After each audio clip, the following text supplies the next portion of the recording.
I will call the meeting to order at exactly 6 o'clock. First item on the agenda is the Pledge of Allegiance. I pledge allegiance to the flag of the United States of America and to the republic for which it stands, one nation, under God, indivisible, with liberty and justice for all.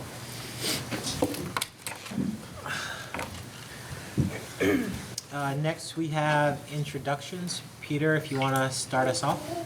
I'm Peter Magnet from the town of Franklin, school board member. Stephanie Gagne, Town of Swanton, School Board Member. Elaine Nestor, Town of Highgate, School Board Member. Pierre Bouchard, Town of Franklin, School Board Member.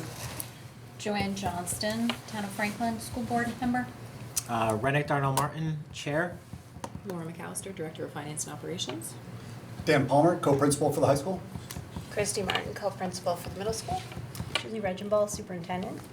Don Collins, school board member from Swan. And we also have Beth Ann Miller. Hi, Beth Ann Miller, Director of Expanded Learning for MVSD. And Richard Barwin. Richard Barwin, Work-Based Learning Coordinator here at the high school. Okay, and we have Megan online, who is school board member from Swanton, Kosha, and Tanya, also some of our administrators. Okay. Next, we have correspondence, visitors, and public comment. Is there anyone here online who would like to make a comment at this time? I see none. Next item, we have agenda review. Julie, did you have anything? Did we want to maybe move the student presentation before? That was the only thing I wanted to suggest. Okay. Because in case there are questions about any of the administrative reports, I don't want to leave the students here in the dark and the cold. Yes, I would suggest that. So we can move number 8 to 7 and 7 to 8. Excellent. Anybody else have anything else for the agenda review? Okay. Next, we have approval of the minutes from November 11th. Can I get a motion to approve the minutes? I'll make the motion. I'll second. Second. Elaine. Stephanie. Any discussion? All in favor of approving the minutes from November 11th, please say aye. Aye.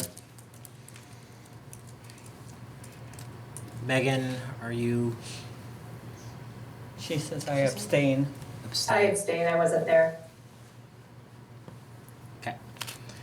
Motion carries 601. Or sorry, 7. Okay, so moving right into the strategic plan presentations, academic excellence, work-based losing presentation. Dan, you want to introduce her? Yep. So we have Richard Barwin, of course, and he has brought with him a couple of students for this evening, Amelia Favreau and Carter Kane. And so we'll let Richard kind of get started a little bit. All right, so work-based learning is, as you're probably all familiar with, an opportunity. It's a state-recognized academic pathway that students can use to pursue their college and career while they're still in high school. So it is in the same category as early college, dual enrollment, a tech center, something like that. And it's been around for 6 to 8 years, and it's growing dramatically every year. This is our highlights right here. This year we have 43 students enrolled. That's a record. And these are the highlight placements. I think these are the real high quality, immediate college and career supporting placements. We have 4 students at Husky Injection Molding. One of them is here tonight. We have 1 student who's doing a formal internship with People's Trust. We have 1 student that's working as an electrician, a pre-apprentice. He couldn't be here today.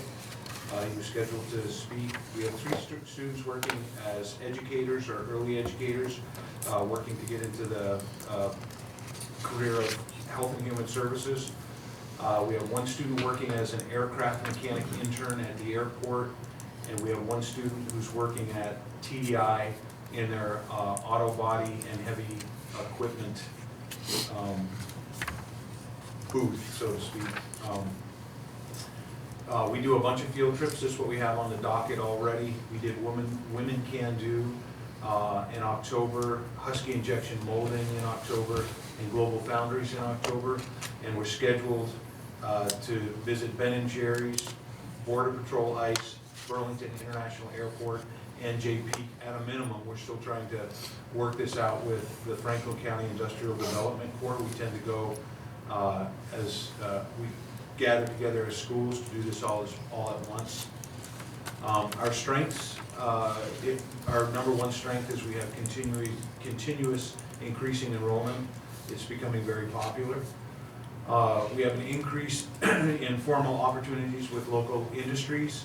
So People Trust now has a formal internship, paid internship. Excuse me. Husky continues with their Summer Institute and a paid internship. The Notch will hire high school students part-time as dental assistants and medical assistants. Vermont Precision Tools will hire high school kids in pre-career entry positions.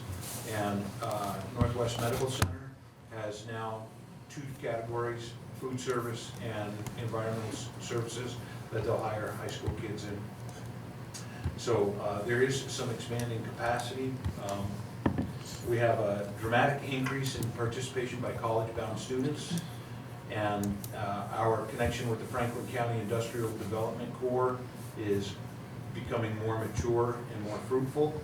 The challenges we face right now is that we still have more demand for work-based learning than we have capacity in the community to place everybody. And the result in that is that we still have, I think, too many students that are kind of in underemployment placements. They're still working retail, food service, fast food service. And I'd like to be able to develop more career level placements with the high quality employers in our area. And the last thing we're working on is we can always improve the screening process for our students.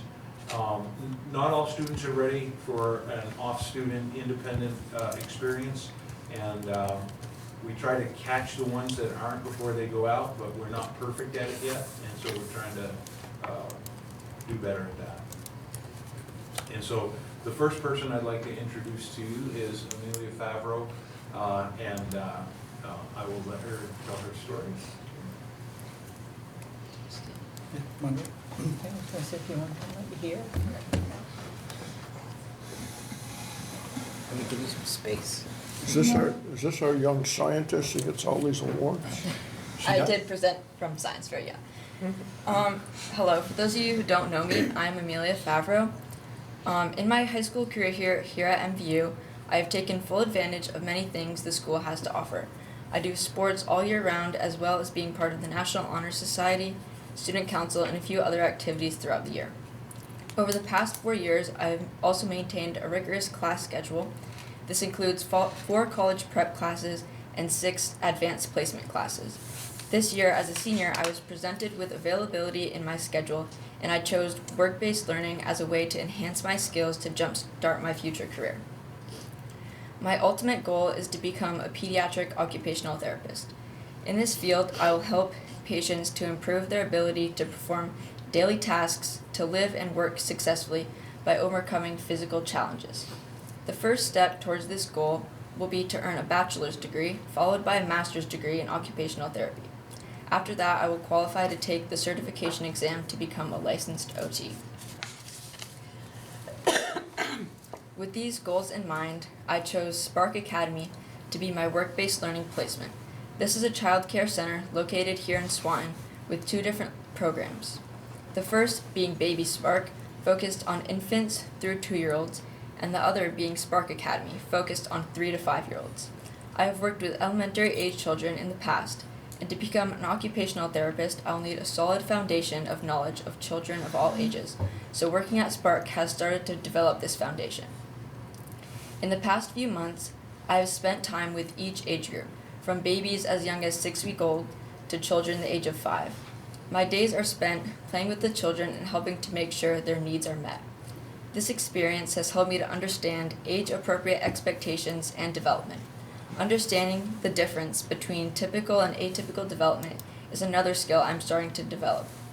I have also learned how to effectively work as a team with my coworkers while keeping a positive and professional environment. On the slideshow, you can see examples of some activities I have done with the kids, including gingerbread houses, tree decorating, walking on a balance beam, and one of their favorites, creative builds with magnet tiles. I have also completed necessary job training that has given me skills that are not only vital to my job but are also transferable. These training include CPR, AED, and first aid training, mandated reporter, and Vermont orientation training.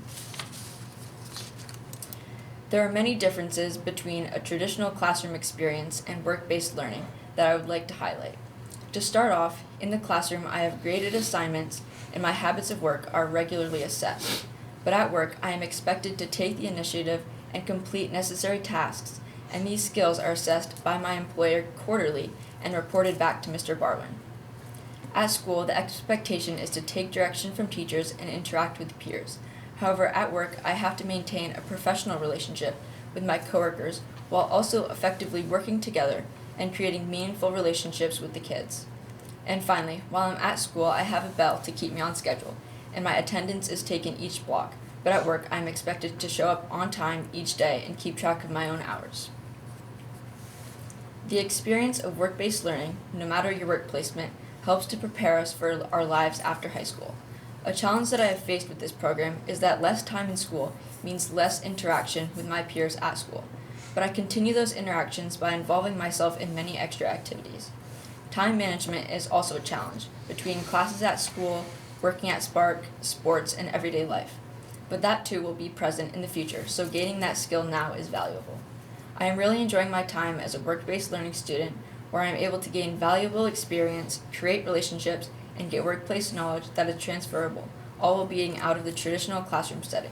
Thank you for your time. I'm happy to answer any questions. Thank you, nice job. So I do have one question before you go. You're not done. So, and this is, what grade are you in? I'm a senior. You're a senior?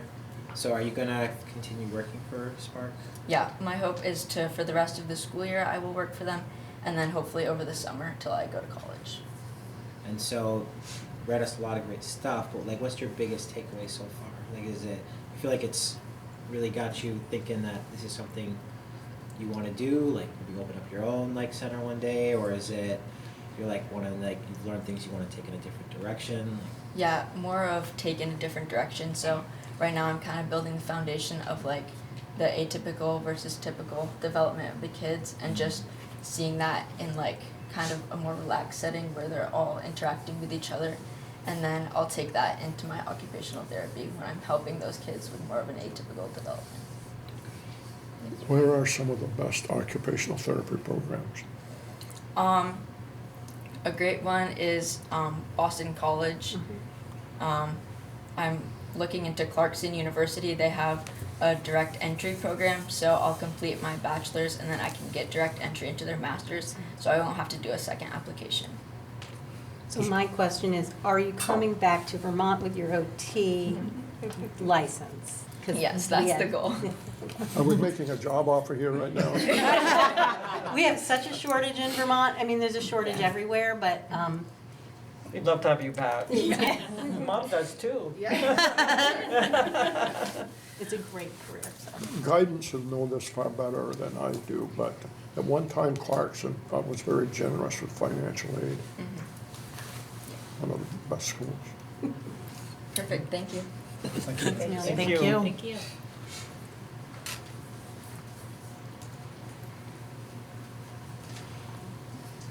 Is there another one? Yeah, we've got another one. Carter, you want to come on up? I can come up. All right. Okay.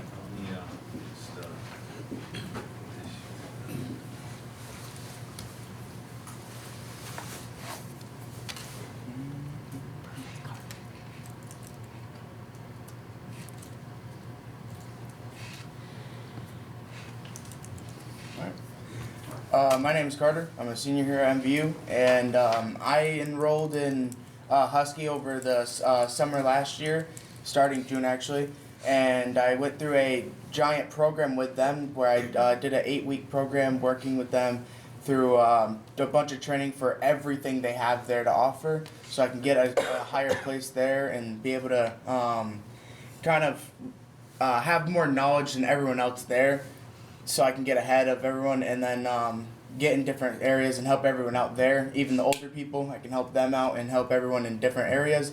They got me in, right there, I'm in a CNC machine that helps for controllers, and I do a bunch of aluminum metalworking with this really cool high-tech computer where I go and get a program, and they give me this paper. It throws a program down, and I type the program in, put some metal down, and they'll do it all on its own.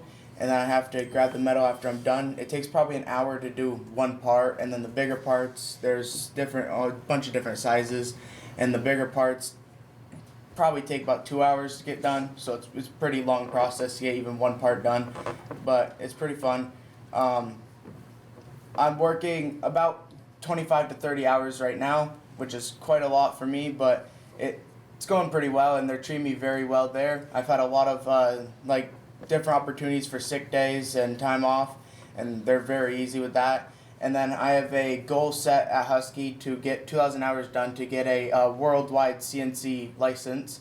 And then when I'm done that, I'm hoping to stay there for about 5 years and see where I'm going from there. And then probably when I'm done there, get different, probably tech school maybe, and get into welding or some more CNC operating. Very nice. The machines there, not where I am, because I'm in controllers where I build the controller, the computer basically, the brain for those machines, but the machines there, they actually mold plastic products, so any plastic product you see is probably made by one of Husky's machines, which is pretty cool. They're 50% of the global market, very big, and their headquarters in Bolton, Ontario, and the Milton plant is actually one of their biggest facilities, not even though the headquarters should be, but the Milton plant is one of their biggest facilities with over, I think, 300, 600 people there working at once.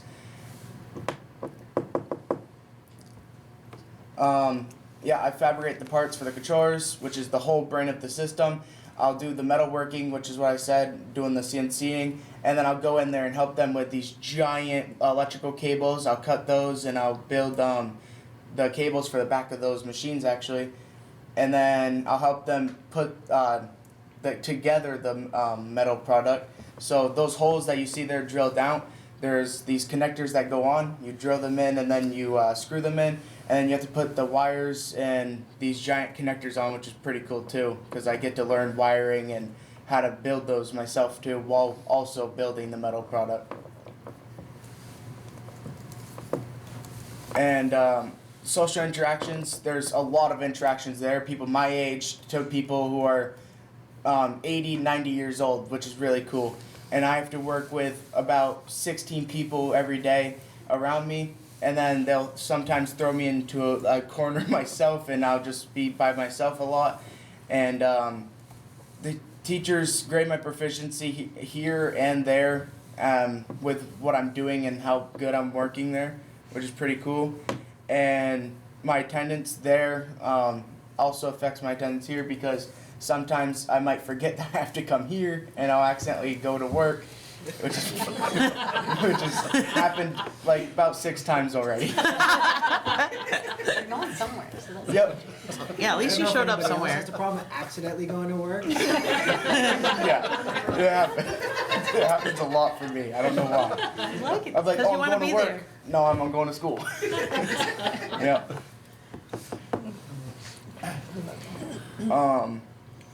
Yeah, through work-based learning, after about June 26th, I just set up a new contract till June 26th. Hopefully they'll put me full-time, and I've been told that actually after that contract, they'll probably set up another contract for another year, but that's okay. hopefully I get full-time and establish myself here in Franklin County. And then I'll earn medical, dental, and retirement paid off, which is really nice there. They have one of the greatest 401ks in all of Vermont, which is very nice. And I'll probably have an unlimited professional growth opportunity there because of all the stuff I'm getting from working there. Really nice. And their industry is extremely stable, and they have other people to take my place if I need to, if I need the time off. They have someone always there with me, not really working with me because I'm working alone most of the time, but he'll come in and just take my spot when I need it, which is really nice.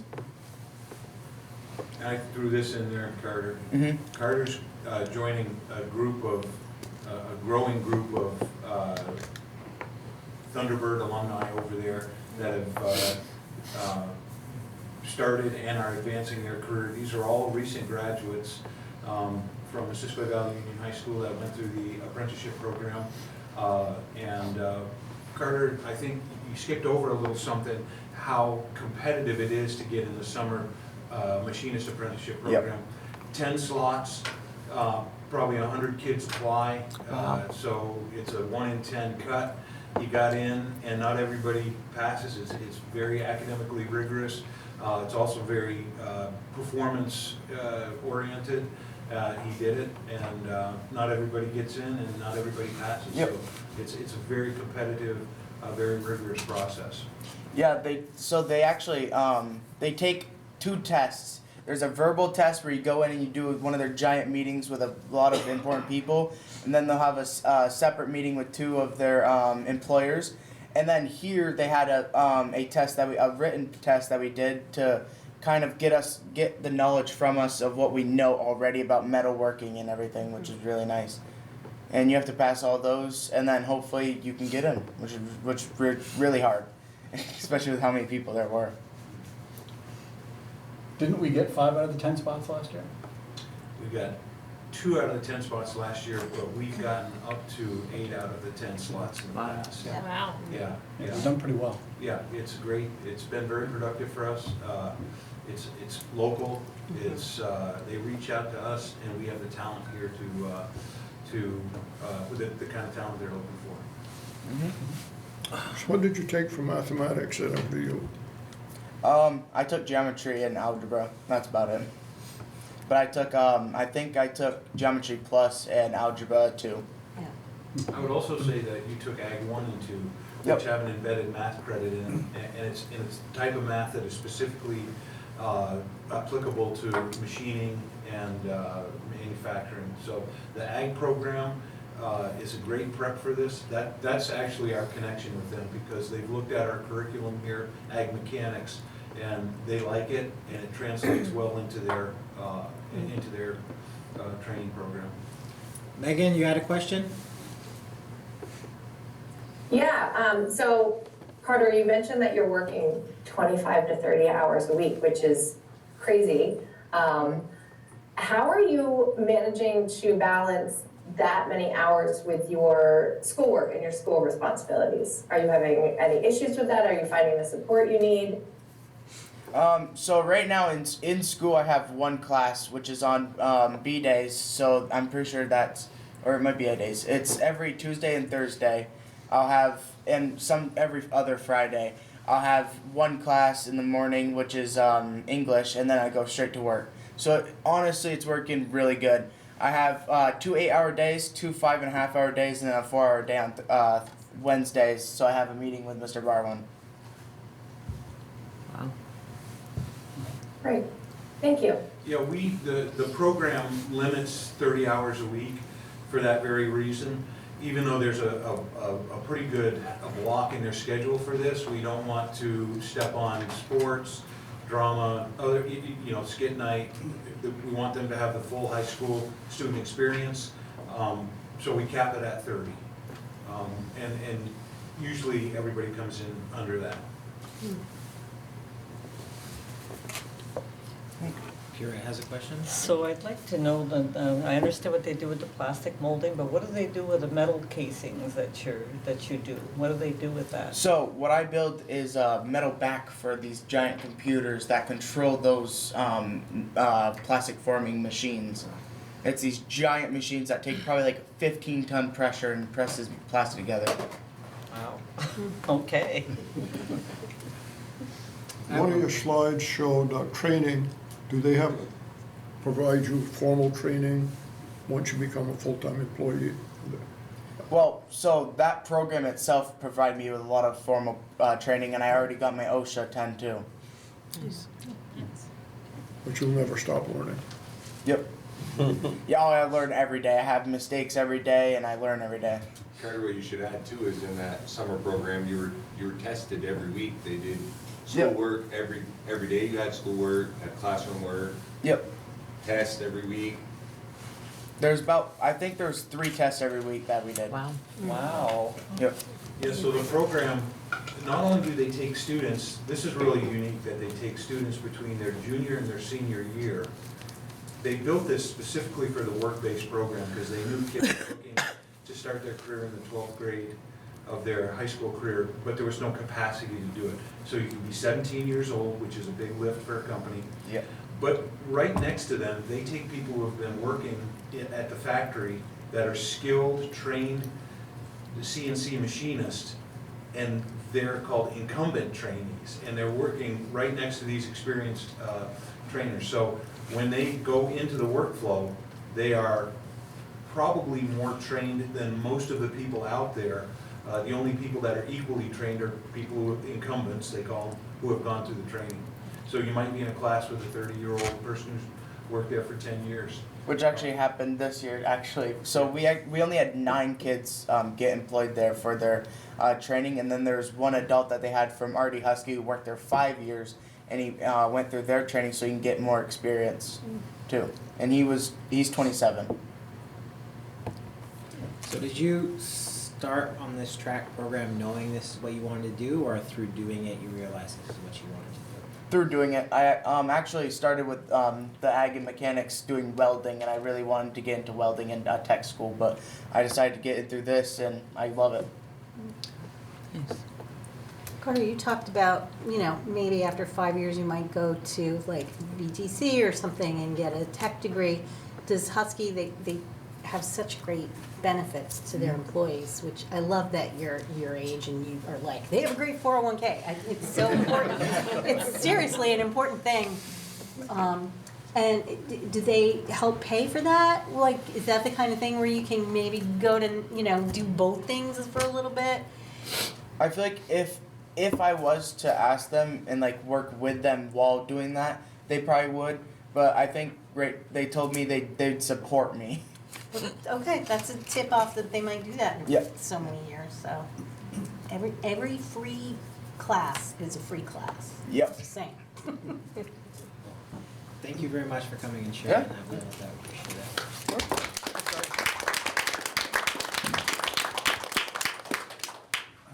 Does anybody have any questions about the program in general that they'd like to ask before we?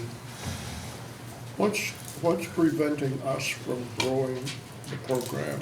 Is it availability of slots? It's the capacity in the community. Yeah. It's, so we have some real good relationships with, Husky is probably our best one, Vermont Precision Tools, Northwest Medical Center, the Notch, Timothy Howard in real estate will take a unpaid internship, which is a big deal. Bertrand Electric has taken on youngsters and trained them up. Mr. Rainville, the electrician, has done the same thing. Those are rock steady, really high quality career entry-level positions. They're limited here, and mostly because of the insurance of the companies that are out there. Can't have somebody who's under 18 years old in their place of work. That's a limiting factor. The other thing is we worked very closely with Heritage Aviation down in Burlington. They wanted to make a paid placement, training placement for one of our students. And it kind of went through their corporate structure, and at the very end, when it got to their leadership team, they just couldn't figure out how to take somebody who straddled the domain of being an employee and being a student at the same time. They just didn't have the language for that. And so that's where we're at. That's the limiting reagent, is that we're pushing kids out. Kids are really pulling at the leash to get out there, but businesses don't have the capacity to bring a part-time 17-year-old untrained person in. And so that's just the, that's a conversation that's going on everywhere. But that is the limiting ingredient. Does the state of Vermont, either through the education department or some other agency, work to support this type of thing? Oh, yeah, so if I may paraphrase Kathy Lavoie, who was in this business for a long time, she said Act 77 was an education law, but it wasn't a labor law. So we're pushing students out, and the conversation now is, what can the Department of Labor do to create the capacity in industry so that there's capacity for them to go to. Now, I'll use an example, is early college, dual enrollment, tech programs. We have a funding system for that, right? If we want to send a kid to early education, this is statutorily funded, they go to college, but there's nothing that's helping a place like Vermont Precision Tools to build the capacity to train new people there. I think Husky at one point had I think they're taking this out of their own checkbook to do this. Not every company can do that, but I think that would be the next part of this conversation, is how do we incentivize, how does the state incentivize companies, industries to create capacity for these kids to move into? Are there no state grants that can be applied for that could funnel through the school to the companies to support it? Well, we have the one that comes through we have that grant, but that's an after-school program, and it's not credit-bearing. That would be ideal. There is one, there's hireability, but you have to be disabled, you have to be on an IEP or something like that. So it's not available. And there, the state will pay the students' wage and their workers' compensation insurance while they get trained on the job for up to 10 weeks. But it's not generally available. I'm unaware of any grant like that that's usable in that way. Do some of the after-school grants tie into that, though? They are earmarked for specifically after-school programs, so it couldn't tie into a school day curriculum necessarily. It could work towards a credit-bearing process, and we could talk about collaborating in some way. But the grants that I'm currently managing don't offer school day support. But Richard, I'm happy to do a little digging, and if anything comes across my desk, I'll share it. Can I add something? Bridget Favreau, for those of you who don't know me. I work in the district and live in the district, and my husband and I have a business at our house, an automotive repair business, and we've had a couple of students work for us, and the most recent one has led to full-time employment for him at our business, while he's also taking classes at CCV toward like a business degree eventually, so he can sort of do his own plan. So I think it's beneficial. It's tricky when you're a small business, for sure it is, but I think it's definitely beneficial to the community as a whole. It's really hard in our business in particular to get someone who wants to come and do the labor that's required, and they've been really great and helpful. And my husband, the employee we have now, my husband's sort of been able to train him for the year while he was a senior, kind of like, this is how we're gonna do things, and this is how to do the simple task like tire changes and oil changes and things like that, and now he works for us full-time, so it's been super beneficial. And I think that in a perfect world, it would be nice if there was some kind of offset, because your husband has trained 2 mechanics. Yes. Recently, and if there would be an offset, because there is that kind of, when the kid walks out of the high school, they think they're ready for employment, but they're not. And that bridge, that right now, the full risk of that training is on the host business. And it would be really nice if we could offset some of that risk in some way. And I don't know how incentives and structures, tax structures and stuff like that work, but I gotta believe that on the Department of Labor side, there could be some mechanism for this. Just like we don't ask UVM to take, or VTSU to take a student and absorb the tuition, we pay for that tuition. It would be nice if we could have to do something commensurate with the companies that will host these students. The Notch is another good example. They take risks with kids all the time.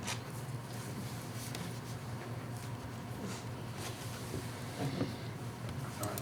Thank you very much for coming. Thank you. Thank you Thank so you, much. Richard. Thank you.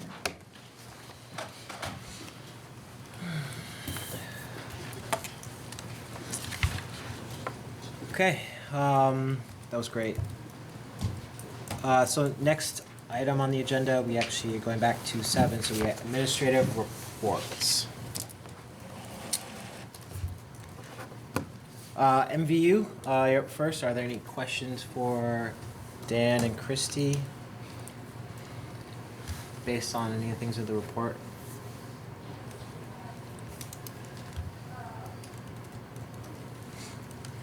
Thinking of what we heard here tonight, I was pleased when I read, even though I think I probably knew it before, but we're getting our middle school students into field trips that are related to careers. And as I say, I know that that's something that we've done, but keep expanding it is great. Dan, Christy, you want to talk a bit? The report was a little light. Yeah. So I'm not sure, not sure where to start, but you want to go ahead and maybe let us know a little bit more, I know it's the holiday season. Yeah, that's it. There's a lot of coat drives, mitten drives, things like that going on, which are kind of not in here, but, there's a lot of stuff in between the holidays that are going on. We had a pep assembly. We're organizing a pep assembly right now for the high school and middle school. Spirit Weeks start next week. There's a lot of events like that going on. Powder Puff presents at Cool 105 next week. So we're looking forward to that. Next Wednesday morning at 7:45, we'll be on Cool 105. So you'll hear 3 MVU players present the check to Camp Tecumseh. If you did not hear, we raised just over $44,000. One game, one night, $44,000. Wow. Is what Powder Puff raised this year. So half of that goes to Camp Tecumseh, which is fantastic. And the other half goes to the Jim Bashaw Catastrophic Illness Fund, which is absolutely fantastic as well. So we've got some holiday concerts coming up. We've got some middle school concerts next week and a high school. Typically they'll do middle school and high school in one night. This one will be split up, middle school one night, high school the next night. So middle school will be on Wednesday night, high school will be on Thursday night, and it's good because they bring back a lot of alumni. This is the one that Aaron Garza brings back a lot of alumni. So the stage will be absolutely packed, and they do a holiday tune, so it's always a fun time. We have VSAC Financial Aid Night here Thursday, where parents can learn some informational meeting on financial aid and applying to colleges, and kind of ask VSAC any of those questions, and they'll help you do your FAFSA and all that stuff. So, yeah. 8th grade went to NCTC. They have come here, so students have already met some of the instructors, and they got to choose a couple programs they wanted to go see, and so they go over and they tour the building, and then are able to do a deeper dive into 2 of the programs to see if that's something that they would enjoy in the future, and it's pretty interactive, and so even if they walk away saying, I'm not sure I'm interested in those, it still was a good eye-opening experience, and they love going to other buildings and doing a little quick trip. So 8th grade has a number of field trips coming up this year, so they'll be going all over. And actually, NCTC was here in the building today in the 10th grade, talking to the social studies classes about what programs they have to offer for next year, because the deadline to apply to the tech center is coming up pretty soon. Are you doing the apprenticeship fair again this year? Yep. So I meet with Katie Coe from the Vermont State Department of Labor and others around that every other Tuesday. Next meeting is next Tuesday. Yeah, so we are in the midst of that. We're looking to expand that as well. So last year we had roughly 44 employers. We're looking to get into the 60s this year. So it'll be at MVU again. It'll be on that Wednesday, I want to say April 15th is the date. Yep. And I brought this up last year. Is it still going to be 8th grade through 10th, or is it going to be open up to 7th grade. 7th grade through? Yep. It'll be 7th grade through. One of the things that we realized in taking a look at our VSAC senior surveys and data, the majority of the kids have indicated that by 7th grade they've made up their mind what they want to do. Yep. They by 7th grade they've got an idea of where they're going and what they're going into. So this is why we want to include that apprenticeship fair for them to kind of give them a little bit more of an idea. A good percentage of our students indicate that by 7th grade they know what they're going to and they know the track they're going into. So that's why we want to kind of include that. And we've kind of left it up this year to some of the other schools. We're going to try to include not only our 10th graders, but maybe our seniors as well that are in the building. If they've, to give the employers some students who are closer to job readiness. But that was the reason why we've kind of gone at an earlier age and at kind of middle age. Yeah. Because that was my question, is just there has to be, every year there's a portion of students who still don't know what they're doing, Yep. and maybe Oh, this yeah. is like a last chance for Sure. them to, Yep. find something that might work. Yep. Because it went so well last year, so Yeah, we went do really have to well make last it bigger this year. Of course. Yeah. Yep. Yep. That's the point. So it's bigger, better. Yeah. So it'll be that April 15th. Looking forward to it. And we do, in 7th grade, we do some prep for that, so that students don't just walk into it and look around the gym and go, wow, this is overwhelming.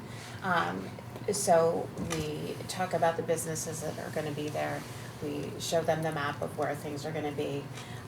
They do some work around thinking about careers and what that looks like. So they have a plan in their head before they go. And certainly, right, like some students change their plan a little bit and are really swayed by the swag that people bring.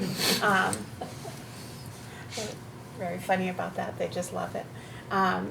But we do talk about that in the weeks leading up to that event, so that they're going in there with as much background information as they can to have that be a meaningful time, because they aren't actually looking for an apprenticeship in that moment, right? They're not ready for that, but they do really ask some great questions.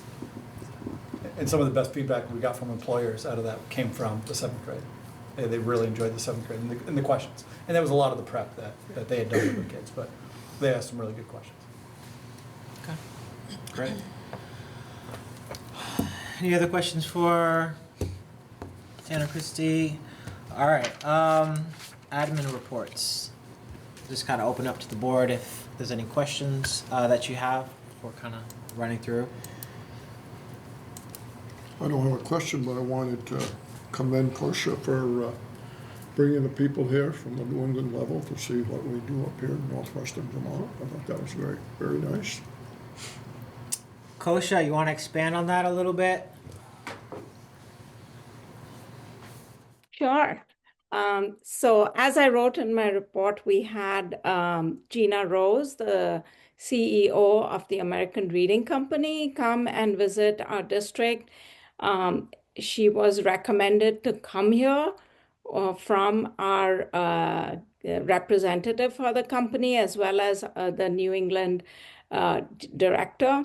And so she came and she visited some classrooms in Swanton, and then really thanked us for all the work that's going on. They hosted a couple of writing workshops for our teachers, and I got a lot of positive feedback from them about what they saw happening in our classrooms, as well as they were very complimentary about the collaboration that is happening between our district leaders and our principals and coaches.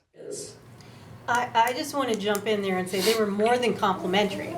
They made they repeated when I was in the room so that I would hear that this district is in an incredible position for excellence when it comes to, and they just really were talking about your leadership, the coaches, the principals, how they rarely see principals and coaches and central office on the same page, talking about with such depth of knowledge about the next steps and what we're doing, and that ensuring that all of our schools are doing what they're supposed to be doing. It was incredible feedback and a testament to your leadership around this. Thank you. And they also were very appreciative of the curiosity. She used the actual words, intellectual curiosity of our teachers. When they brought their students pieces of writing and were analyzing it, they asked some really good questions. And we all learned a lot with them being here. So it was a wonderful experience.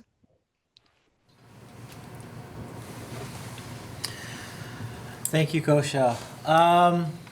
Any other questions, comments, or admin? Tanya, if you could you kind of expand a bit on the alternative elementary program in Swanton and the outdoor? I'm always very interested in how that's going. Yeah, just to recap, are you asking? Yeah, a little bit. To update where we are at? Okay. So Hannah has been full-time with us. She's embedded in Swanton School right now. We do not have the classroom. We're waiting for construction to finish up so that we can have access to a classroom. We kind of went into the year knowing that we weren't sure what was going to unfold, not having a classroom and not knowing how that how we were going to get her with kids and that sort of thing. We originally thought we would use the National Wildlife Refuge classroom, and then with the government shutdown, that classroom was not available to us.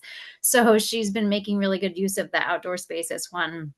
And we sort of spent time with the principals together, looking at some of the students and saying, how are we going to start to integrate Hannah into the culture of Swanton, because that's where the classroom will be.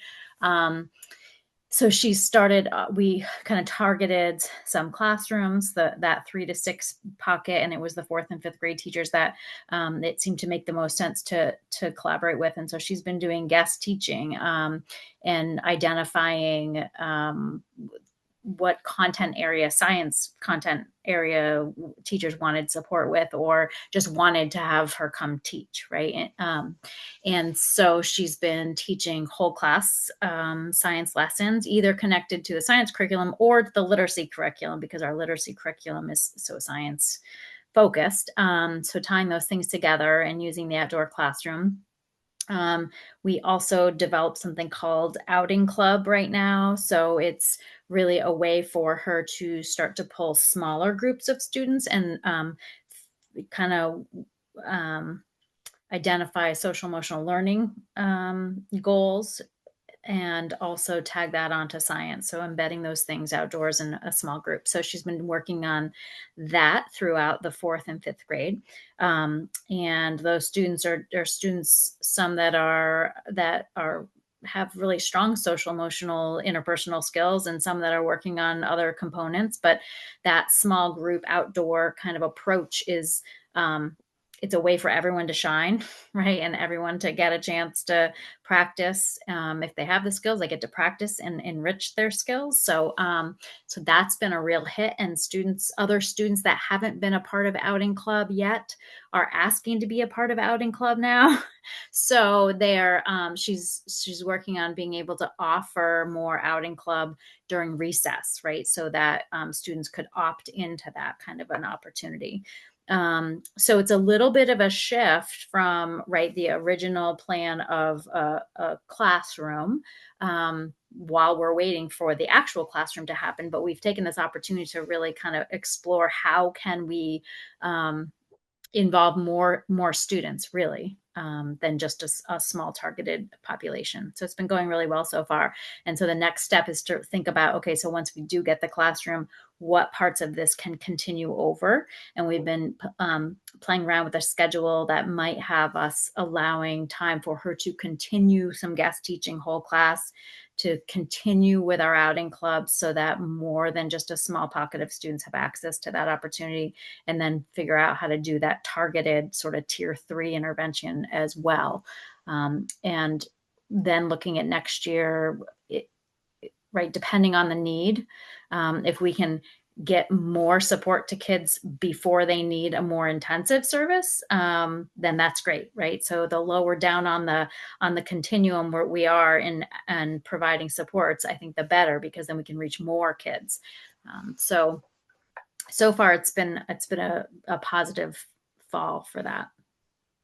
And you're working on getting to Highgate? Yes. So we've worked because she's in Swanton, and it was really important to build the culture and the interpersonal sort of the presence in the Swanton building. We kind of started there first, and it made sense to do some of the whole class teaching. We've offered for her to do some of that same work at Highgate. It hasn't made as much sense given some of their scheduling yet, but she has been meeting with some of the staff out there and working to figure out what of those opportunities make sense to implement at Highgate right now, given need. Okay. All right. Well, I always love really hearing about that, and it sounds like it's going to grow and keep growing too much, and then you're going to have everybody wants to be a part of it. So it's the reward for being It's a good problem to have. Okay. Thank you. Sure. I did also have a question for Beth Ann. Looks like there's some guest speakers for Catalyst, and then I wanted to ask, it looks like trying to find a new site coordinator for Swanton. So if you can talk about those a bit. Yes, we are currently in the hiring process for a new Swanton site coordinator. We have a couple hopeful candidates, and I'm trying to squeeze it in before the end of, before the holidays hit. So we're hoping we can get somebody in by January. But nothing is set in stone yet, so we're continuing to put those feelers out there. And Yeshua and Jess are very much a part of the process, and we're trying to get a couple of our teen leaders, because Swanton has our biggest teen leader program. We've got, I think, between 6 and 8 teens at any given time working over there, which is really fun to see. And one of them even said the other day that I've been here the longest out of anybody, and she's not wrong. So we want some of our teen experts on the hiring committee as well. And if they're not able to participate in the actual committee interview, I'm going to be getting some questions from them, and I'll represent for them if I can. So that's where we're at with that. Any questions before I talk about Catalyst? It's part of it. It's challenging though, I think, for sometimes filling some of the positions. Yeah, the after-school space is a tricky space to hire for. It's a weird time, and unless you have a very specific lifestyle that is suited for that, it can be challenging to find somebody. And this is a leadership position that requires a strong leader. So finding a strong leader that is able to be there every day from 2:30 to 5:30, and then work throughout the day on grant management and data and administration and team management and recruitment. It's a big job with funky hours for people with families and whatnot. So finding the right person is usually the biggest challenge, and then doing what we can to keep them on board. And it is challenging. But we have a very solid team right now in our other schools, and that's wonderful, and I feel really proud of what my leaders are doing on the ground in their schools, and I'm sure we'll find somebody great for this position too. I think it's a lot of fun. I like what we do, so I'm hopeful that we'll find someone good. And as for Catalyst, yeah, we have, speaking of great teams, we have our leadership liaison and our MVU site coordinator really working to take Catalyst to the next step. It's our future readiness center where students can drop in and receive any kind of career readiness advice they might need, or future readiness advice, support, mock interviews, resume building, all that kind of stuff. And we have had a slow trickle of students that are utilizing it, and word is starting to get out there. I really appreciate Dan and Christy being so supportive of that, and I mean, I know that Taylor, our site coordinator, has really enjoyed working with you both, and I really appreciate all the support there. And so, yeah, Audrey and Taylor, the two folks that are really spearheading this now, have put together a really great new calendar for Catalyst, in which every Thursday there'll be a rotating menu of options, and once a month we'll bring in a professional from the community to speak with our kids and be available for questions. So our first guest is coming on the 18th, Amir Al-Qasir, our new athletic, what's his title? Athletic trainer. Thank you. He seems great, and we're really excited. We think the kids will be happy to kind of pick his brain and chat with him in a professional capacity. So there's a lot of good things going on. Oh, it's a good program. I think, was it Joanne and Pierrette were at the launch? And Yes, thank you so much. It's been, honestly, having the strong adult presence in this program and showing that y'all support our kids and our students and what they're doing, and my staff and what they're doing, it makes a huge difference. So I really appreciate all of you for being there. For your vacancy, have you contacted colleges that train people in education or other programs to work with youth? That's a great suggestion. You know, I have sent things to UVM and Champlain in the past, and you know, the state university system. We have had a couple applicants come in from the Burlington area, and when they recognize the commute, it typically will deter them. But I'm not losing hope. But that's a great suggestion and a reminder that I can do a push again out to those communities. I've been surprised how many people don't graduate in May or June anymore. December is for what number of reasons. So there may be people particularly. I honestly think, yeah, a recent graduate, this would be a really fantastic position. Again, it does require a strong leader, so, making sure that they are up to the task. But I think, thank you for that suggestion. I'll return to that, because we just want, we want the right person for our kids, so. well, thank you, Beth Ann. Any other questions? Julie, your report was quite thorough, and I feel like we'll cover a little bit of that when we get to. I had opinions and I shared them. Yeah, it was. It was well written. Yeah, Easy to understand too. I really thought you wrote it for up to 6th grade level. And well, it's coming to the school board. Yeah, it goes to the community. Yeah, that's no. Yeah. No, that's what I really nice. That sometimes educators are inclined to write in education niece or legalese or whatever. No, I think everybody could understand that pretty well. All right, well, if there's no other questions, I'll let admin go on this nice, icy, cold night. Thank you for coming, appreciate it. Thank you, everyone, and if we don't see you, Merry Christmas. Where's the party? There's no party, jeez. Right here, next Tuesday night. No, well, that's a terrible party. Doesn't have to. All right, next item. We had the discussion around the legislative input meeting, so. Do you want me to hand these out? Yes, please go ahead. For those, there is a meeting with the legislators this Thursday, and it will be at the St. Albans Town Hall. I believe we'll have 11 of the 13. It's at Hardak. Oh, It's at Hardak. At the lodge. Hardak Lodge? The lodge. Yeah. Oh, of course they want It's up, the lodge. it's on the warning that's linked in this agenda. Is it big in there? Is that lodge big? I've never been there. Yeah, it is. It is. Sorry, I've been there a number of times, but never went in the lodge. Yeah, it's Just pretty the, good. just It's to pretty the good pool. size, yeah. Just to the pool. Oh yeah, I know what you're talking about. Yeah. So yes, so they are having this meeting. They are looking for specific input from school boards. Each school board has an allotted amount of time. So it's like 10 minutes per board. This is all to do with the Act 73 and the redistricting. I talked it over with Julie, and she kind of came up with basically some talking points, which I think encapsulate what we've talked about as a board. I do plan on attending and kind of just giving some input for our board. It's open in terms of Is there anything we do or don't say or should steer clear of? I don't look at this necessarily as, even though we spent a lot of time talking about SDs, SUs, I think this is more about our input towards this whole process. And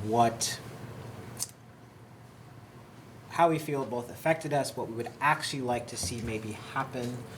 There's a lot of stuff going around. Scott seems to be determined to do some sort of redistricting.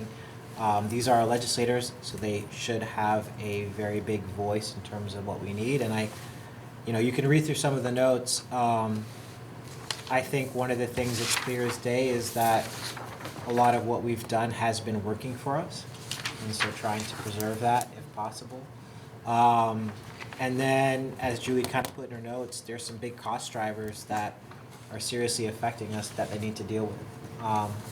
And one of the things, not necessarily here, but I think we as a district are penalized for things that are happening in the state that are not our reality, right? We have actually brought down taxes, we've actually lowered costs. Our community becomes quite reactive to statewide issues, even though we've done the reverse. So, but yeah, it's open to discussion. We can go for it, Pierre.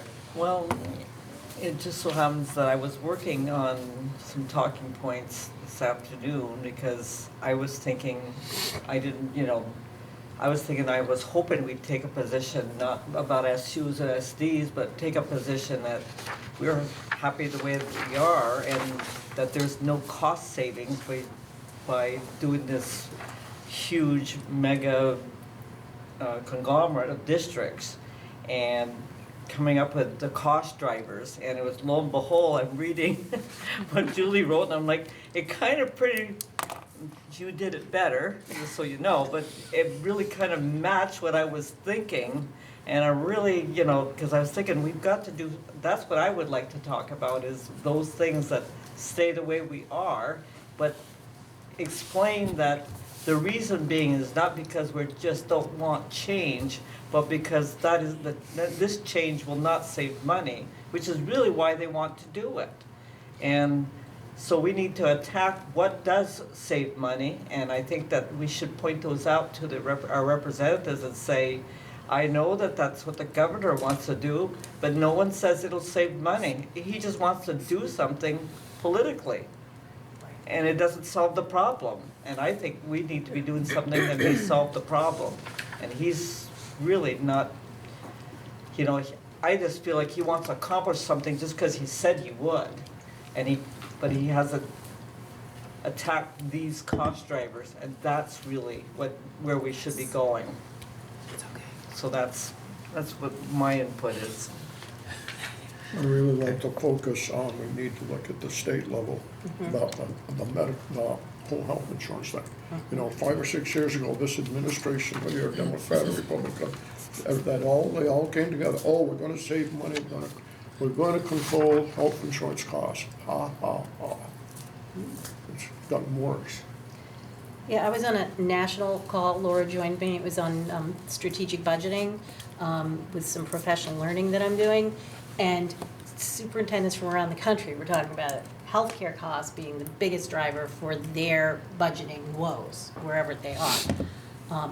I just wanted to say how I came up with this is I took all of our meeting minutes where we had this as a topic of discussion and our VSA survey results and put them in AI and said, I want a summary of the things so that, and I described what the purpose was. I wanted bulleted talking points. And then I went through and changed some things and I put in some of I did editorialize myself on the statewide teachers contract and healthcare negotiations being considered together to get to your point, Pierrette, because I know that we've talked about that, and but I didn't. So these are essentially from your conversations. So I wanted it to be truly representative of what you had come together to discuss. Is this in the drive? Megan was asking. It isn't yet, but I will put that in now. Do we know who's showing up for legislators? 11 out of 13 are coming. Wonderful. So that's pretty good. Very good. I think, you know, I don't know who's not coming. That's good. So, so I highlighted here, addressing the systemic cost drivers, especially healthcare renegotiation should be considered. And then, you know, urging meaningful improvement to efficiencies. Are there some other things from this that, you know, kind of they call it like a foot stomp? I think not only is it not saving us money, it's the potential to cost us money because we're one of the lowest spending districts with high results, and we're not the ones spending $23,000 per student. And Scott's theoretical figure of how much we should be spending per student is actually more than what we're spending, which then increases our tax bills, which is not what our constituents want. One of the things I'd like to share, and I really enjoyed reading this, and it was very good. Back about 20 years ago, there was also a big concern due to some national issues about the way we paid for our schools and the cost of schools.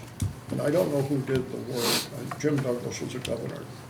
But probably through the council, the legislature, they broke down every school district in the state as to what their per pupil cost was, and I think they probably do that every year. And out of that came some legislation which was very unpopular with the superintendents, I remember. But I think once they got to see it, it made sense. But what it would do is a school district like ours would have no penalty at all. But if you were at a certain, above a certain level, then you'd go up like I think 1%. I don't quite recall all the percentages, but it was like, if you were going to exceed, and I don't want to call it state average because it's more of a median maybe, then you're going to have a penalty. And to me, I thought that was a great concept then. The powers that be in educational leadership at the local levels weren't quite convinced. I think now they would all say it was a great idea. But if we're not careful, what we do is we keep punishing the people who have done well. And we have done well. We've been around this board for a few years to not only get academic achievement up, efficiencies in through business office, and still be below the state average for total cost. So I don't know if that'll come up. I had a call from one of the legislators today, just wanted to, I think, tell me what they thought, not caring what I thought, but maybe it was the other way around. But why not say to a school that for whatever reason you are exceeding the state average by 30% or 20%, this is what your penalty is going to be, or incentive to reduce, I don't like penalties, but reduce your incentive to reduce your costs, and leave many of us alone, not because of who we are, but we're doing a good job. So I don't know how it'll come out, but certainly there's got to be a better way than we are right now.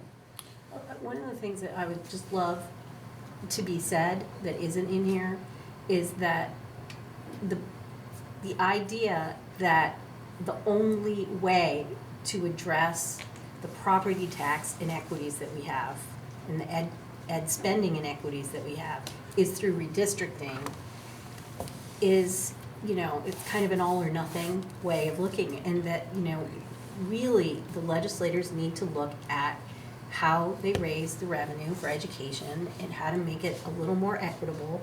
And the foundation formula is not a bad way. I mean, there's pros and cons to it, but it's not a bad way to address some of the inequities in the state. There are things to be worked out about that, but that's something that's in the law that right now won't progress without redistricting because of the way they wrote the law. But if they decouple that and start looking at the foundation formula idea and how they raise revenue and have it be perhaps less property tax heavy, it's about a quarter residential property tax. There's some work that they could do there with the system that we have that would be really beneficial to schools, that would be less politically difficult for them and their constituents who are not looking to belong to a 20,000 student school district or a 8,000 student school district.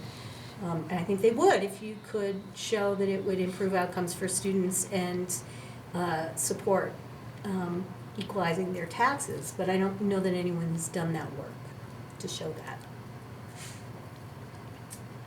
It's a very, very good point.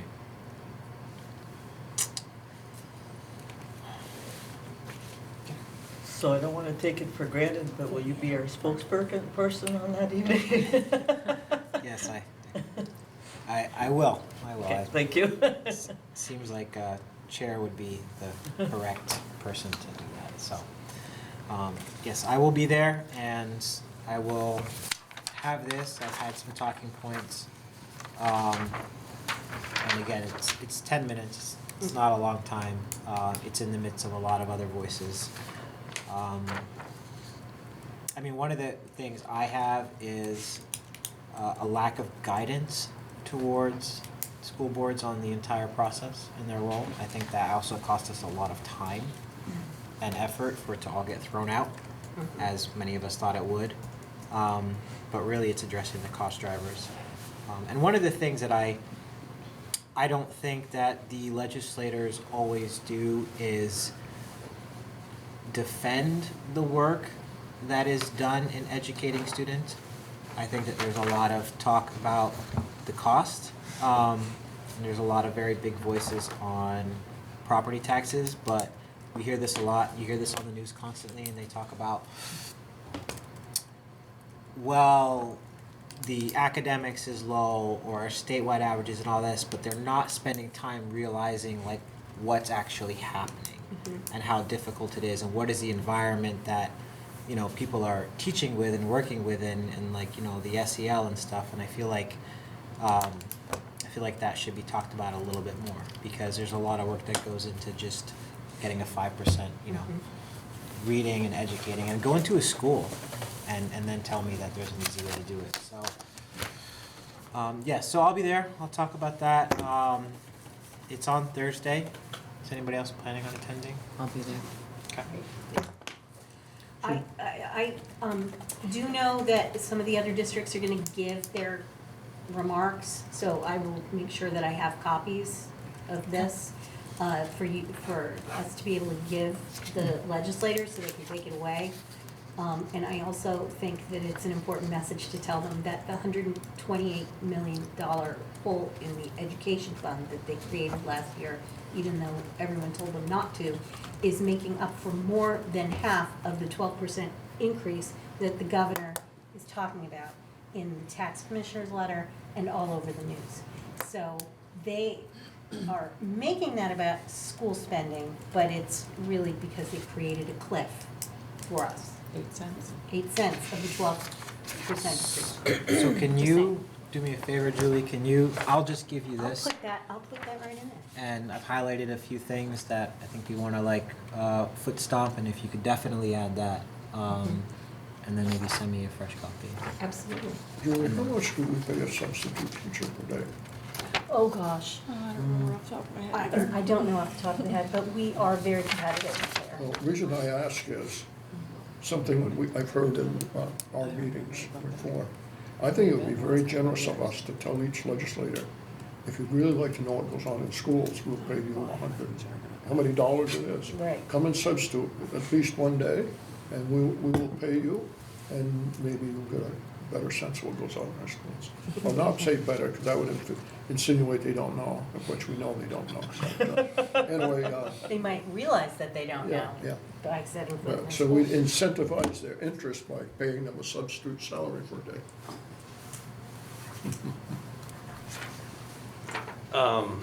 Under the addressing systematic cost drivers, I just have a little concern with talking about the statewide teachers contract. I know that's been talked about, beat around a long time.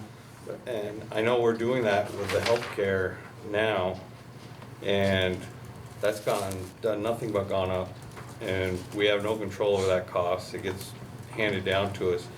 And if you go to a statewide teachers contract, I don't see teachers' salaries going down, right? Because you've got Chittenden County with a bigger, paying more for their teachers. I don't see it going to the middle, I see it going to the top, because they're not gonna take a cut. So I think it may be a good idea, but I'm leery about saying that we want a statewide teacher's contract. Could that just be rephrased Yeah, I to can say do that. that we're leery of actually the statewide healthcare costs? And the inflation with that, The one thing with the as statewide opposed to teacher contract, focusing on the negotiations it would part. take probably 5 to 8 years to level it out. Yeah. But if you had statewide, you would remove this. Enosburg got this, so we want to go to Enosburg. Or we have Maple Run, and so they go up 4%, we go up 3%, and we get farther behind. So that, I hear what you're saying, Peter, but having that come across. I'm just looking at it as a cost saver, I'm not You sure. gotta look out, and of course, that's what people are saying about this, what they're trying to do now. Julie's idea of decoupling the foundation from redistricting is probably one of the best ideas, because we could look at the cost of the foundation, that wouldn't hurt us. No, and I think my intention there, Peter, was to talk about how the negotiation of healthcare separately, and if it was all done at the state level, right, it would, then there'd be some more power there. But I can rephrase that from the board recommend, that was definitely me editorializing. And I can rephrase that. There was no tools used in the making of this paper. You had to call me out. But yeah, I absolutely, I can rephrase that, but I think it's, it is one of those, even with the redistricting plan they have, that's what will happen, right? So if you do it at a state level, you've got more leverage at the state.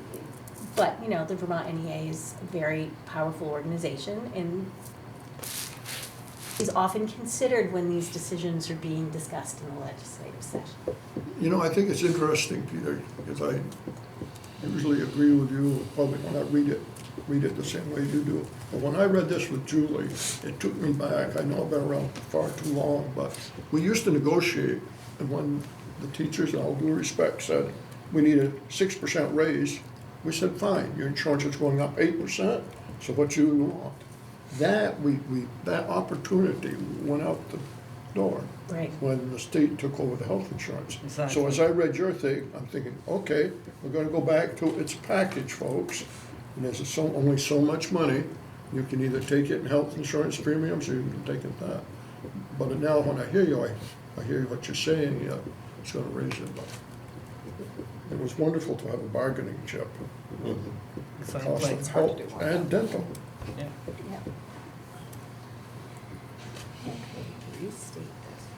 Got my notes, so I'm looking And forward to it. it goes to show that it was not effective because the state has nothing, no bargaining chip. And That's they have right, but if nothing they to were doing the negotiate salaries, about, so they're they've doing the kept it the salaries same. together. They've done nothing about it since they've had it. I don't think there's been a change. And they won't until 29 now. They won't now until fiscal year 29. It's all been pushed back and delayed till 29. Yeah, so what, it was not effective. No. That's an understatement. Something else too, which, they didn't talk about was also the governance models that they're proposing. So, and I think that should have been something that they should have factored in when they were saying district size, because locally, it would be good to know how that would look, so. Okay, so anything else significant to add to this or takeaway? Okay, we didn't have action on there, but as long as there's consensus about what there is, I think we're good to go there. I didn't hear that. I said we did not have any action on this, but as long as there's consensus about this, then we're good to move forward. Sounds good. Okay. All right. So I'll pass that to you, Julianne. Thank you. Thank you, everyone. Appreciate the feedback. And I'm glad I realized it was hard act, or else I would have been at City Hall. By yourself? Yes, by myself. Well, I think there is something going on that night, so you might have been there with somebody, just not the right people. Okay, thank you. And they changed the location to up at the, it's not at City Hall. No, it's at No, Hard it's Act. at That's it, Hard Act, Right. yeah. So. Okay, next item we have policy adoption. We had the behavioral threat assessment team. Julie, you wanna go over that? Sure, it's a state mandated policy. The Agency of Ed took them a year, an extra year to write it. After the law passed, we have the access control policy and the behavioral drill policies that we have. And this one is exactly the state template approved by the Agency of Ed. It's been warned for a month now. So we'd love to have action on that, adopting the policy. Can I get a motion to approve the behavioral threat and assessment team? I'll move it. Is there a second? I'll second. Dawn and Elaine, any discussion on that? Okay, all in favor, please say aye. Aye. All opposed, abstain. All right, motion will carry 8-0. Next item, we have business office. We have the check warrants to be read by Elaine. If you would be so kind. Okay.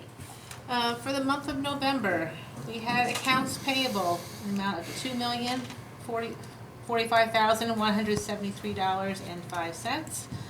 Payroll checks, $61,427.29. Payroll other disbursements, $1,858,400.29. And payroll deductions of $844,508.27. For a total of $4,809,508.90. Can I get a motion to approve the check warrants as read? So move. Perez first, second. I'll second. Stephanie second. Any discussion?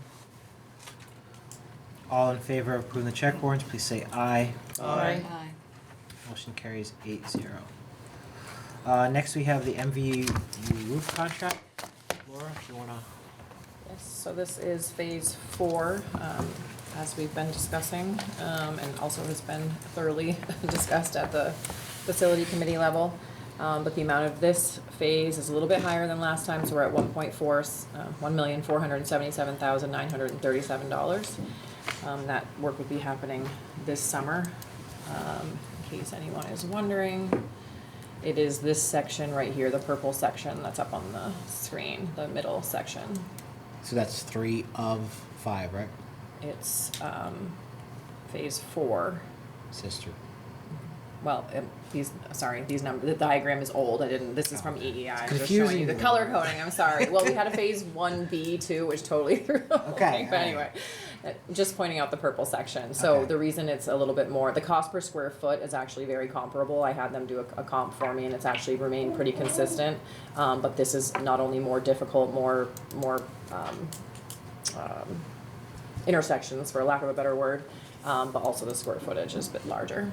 This is the section that's below the other 4 surrounding it, right? So the others had to be done first. So We've had a is- lot of issues in that Yeah. section as well. Yeah. So how many sections after this are remaining? We Should have be just these. number 5, Just right? this one, 5, over the gym. Will that cost be projectedly higher than this? It will be, that's the largest. Okay. And Tough to estimate right now, honestly. I'm just wondering, if we have one more budget cycle and then an unknown after that, and we have one section left, it's okay. Something to consider for sure, something to think about. We've been talking about that with the facility committee also, sort of the long-term planning and different projects and how to make it as seamless as possible, which isn't necessarily easy to do. But we do need to have this contract signed now in order to arrange that work and get it into place for the summer. We have action here, so can I get a motion to approve the MVU roof contract? I'll make the motion. The second? I'll second. Any more discussion on it? Why is the signed general contract agreement, is it because it was written on October 31st? Why does it say October 31st? Where are you? Sorry. Attachment 4, project schedule. But it's also at the very top, it has the date of October 31st. Can you give me a page number, Peter? Attachment 4. 27. Signed general contractor agreement. I think it didn't get updated. I think if you look at the first page, I think also says October 31st. I can have John change that. So that'll be today's date, right? Yeah. Okay. Thank you. Anything else? Are the other dates correct? The June 1st? Yep. Starting, Yeah. they will start before school ends. Okay. Yep, yep. And substantial completion, I think that's in line with what happened this year. And final day, before they have the final inspection and all that, yeah. Yep. Okay. All right, all in favor of approving the MVU roof contract, please say aye. Aye. Oppose, abstain, motion carries 8-0. Budget draft number 2, Laura? Sure, so the budget draft 2 is in your drive. You'll notice the increase is fairly in line with draft 1, but there have been a lot of changes.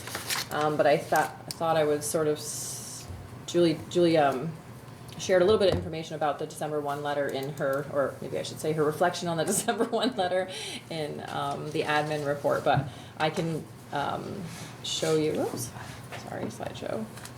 I wanted to kind of highlight some of the comps and compare MVSD to some of the information that was in the letter. In the letter, it was reflecting a 5-year property tax rate increase in Vermont to average at 41%. MVSD over the last 5 years is at 18%. The letter also outlined in Vermont a decline in 5-year enrollment of 16%. MVSD is actually up 1.2%. Move this out of my way. The December 1 letter also outlines a yield in the amount of $8,849. That is an increase of $253, so that actually does help the tax rate. Has a positive influence on the tax rate. And if you recall that that is basically the amount per pupil at spending that can be supported by a base property tax rate of $1 for every $100 of property value. So that's what that means. Basically the intent of the letter that provides us with the information to calculate your tax rate. The other piece of information that we're working on right now is your long-term weighted ADM. At MVSD, our long-term weighted ADM is actually down this year, 41.88. I know I just said your enrollment is up, but remember this is a 2-year weighted average, so categories like poverty and different grade levels and everything all have different weights. And so the reason that we're down the 41, which has a negative impact on the tax rate, is 2 years ago when we were struggling to have the income forms completed. That was that new form where we track poverty. Our numbers were not quite as high. We do everything we can. We actually do better than most school districts. We're actually kind of a model for how we push out the income forms and the completion rate that we have, but still that first year, so that's still part of our calculation. Those numbers were down. Also, 2 years ago, I don't know if you want to speak about the pre-K situation where we... Right, we weren't able to have 3-year-old students stay for 10 hours. We didn't have the professional staff to run as many classes, so we had a reduce in the number of students that we could count toward, and each student counts as essentially 0.46 of a student, but still, we were down in that count as well, and that's back where it should be. So between those two things, there were a few other, movements between grade levels, and so the shifting of those weights contributed towards this decrease. But the good news is after working with Rusty, our data coordinator, who's been analyzing these numbers 20 ways till Sunday and making sure that our data is accurate and we're getting credit for every single kid that we can, is that next year we won't have those issues anymore. So we should be even higher next year if our enrollment remains consistent and our poverty numbers stay consistent. So we should not go down next year. But basically, if we take the long-term weighted 8 AM and the yield, and then our net ed spending in draft 2 into consideration, in 26 we had a spending per long-term weighted ADM of 12,190. In 27 with draft 2, we'd be looking at 12,681, so that's up just $253. So that is with me increasing some revenues as possible, but nothing that I'm not comfortable with, or that hasn't already been announced by the state of Vermont that I know I can count on. So this would result in an estimated tax rate. This is after CLA. For MVSD in 26, our equalized tax rate was before CLA, I misspoke. Yes. Equalized tax rate before CLA is $1.41. Next year would look like $1.43, which is just an increase of 1.5 cents. So the equalized tax rate with the information we have is really, I say almost flat, but it's very minimal. Laura Julie has a special education finance to school districts. Is that stabilized? I know we went through a whole new process. Well, yes and no. We have a better idea of how much money we're going to receive, and Laura's pretty conservative with that, based on trends over the past few years. At first, they weren't giving us the money, it was a struggle.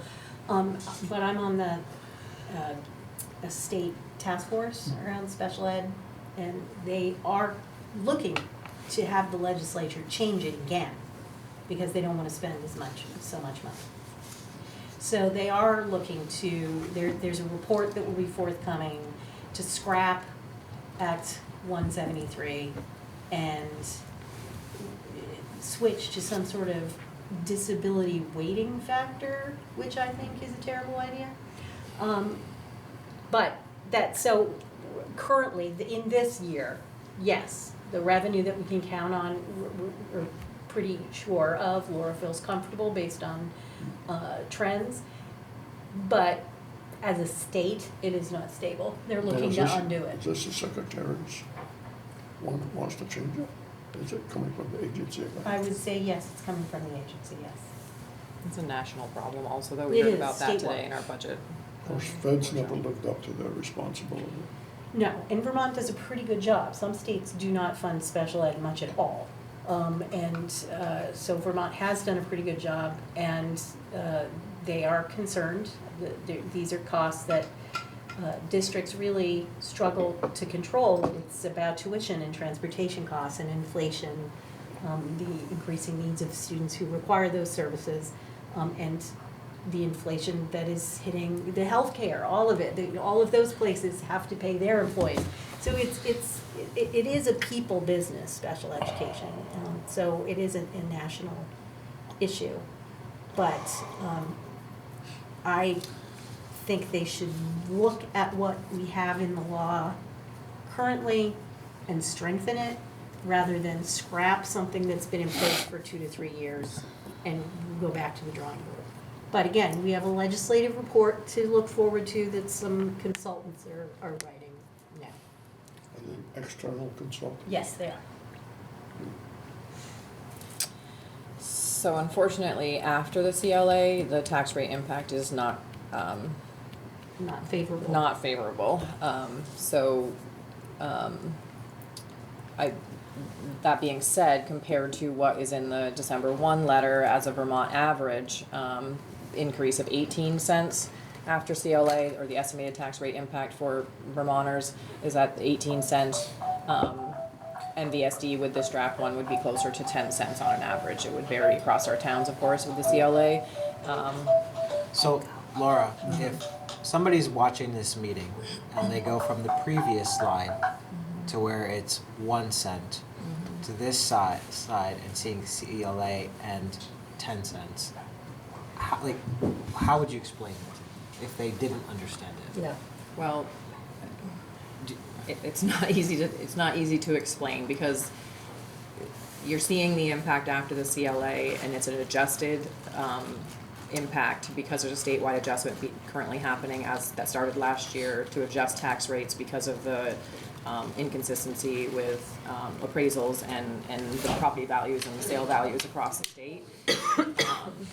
But, and some people will, you're seeing the impact after CLA, but all of this is tied together. I guess that's the best thing that I could say, is that yes, we're seeing this, and your house is worth more, and you can sell it for more, and therefore you need to pay taxes on more of your house. But this also ties in, since with the new law last year, it's increased spending across the state also that is tied here. So when they set the yield, which is also having an impact on this calculation, they're setting it in a way that, so we're compensating for the spending in the rest of the state, and the what you can sell your house for versus what you're paying taxes for is also part of this calculation. But last year they tried to make it so the CLA impact had less of an impact, but we're not seeing that this year.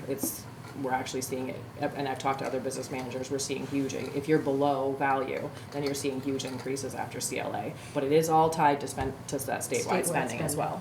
Yeah. So it's tough to separate all the way, which is why this calculation doesn't work, because you can't explain it in one spot. It's much too complicated. What's not complicated is this is the part that we don't control. This is the part that the whole state controls. Yeah. The whole state spending and our property values in our three communities. And what the state has decided is the calculation to adjust for that. And this is what's gonna hit all of our communities, but it's not anything we could cut to mitigate without devastating programming for students. I would just make the suggestion, because while we deal with this and we're inundated and we understand it, the difference between these two slides is where there's a lot of confusion for those who are not, like you said, it's not an easy thing to explain, and it's not simple, and we don't control this, right? And so if there was very clear way to explain that and then publicize that to the community, so that for anybody who says, I don't want to have a 10-cent increase, and therefore I'm going to vote down a budget, understand we don't control that. And I just would. That's why I think the focus, and I've been saying this for years, really has to be the net ed spending increase and the spending per pupil. Those are the pieces that you can isolate that reflect the spending and the revenue that's received and what we do with the revenue that we receive. Those are the two numbers. There's so many other variables that come into play with your CLA and your property values and spending across the state when you look elsewhere. So yes, we need to be cognizant of that, and we need to be aware of that, and obviously take that into account. But if you're looking to isolate what MVSD controls, it is your net ed spending and the spending per pupil. That is what we control. 100%.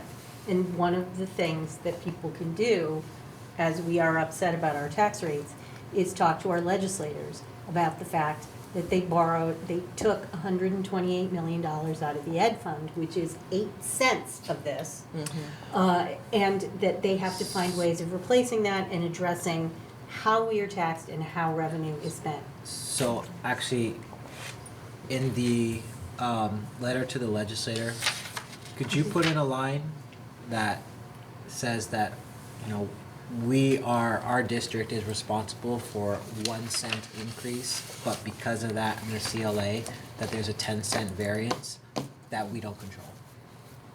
Because we can find a way to word that to make Yep. it, Because I would like to state that to the legislators directly, so they understand the impact. I mean, even just what Julie's talking about, that $120 million, if you consider that to be 8 cents, then our increase would only be 2 cents. There you go. And just that one thing. You're not talking about health insurance, you're not talking about universal meals or payroll tax or any of those other things. So it's pretty easy to get to zero. Yeah. For sure. Yeah. Okay. So to talk more specifically about draft 2, we've spent a lot of time on draft 2 even since the finance committee met. I did show a preview of draft 2 to the finance committee, and then we went through some notes, and all of those adjustments that we talked about have been made, and I can talk about those as we go forward. But again, the overall increase is still about the 1.6 or 1.7 million or 3.3%. It's reflecting a net ed spending increase, which is that number I was just talking about, of even lower because I was able to increase some of our revenues. So we're looking at 2.69%, which is, I think, pretty good. Below the inflation index. Yes. So some of the staffing adjustments that have been made, and Julie will help me with some of this. Sure. But we've added 1 FTE of a nurse at MVU. If you want to speak about that, Julie? Yes, I mean, we've been aware that according to the ed quality standards, MVU is well under the requirements for how many students per nurse.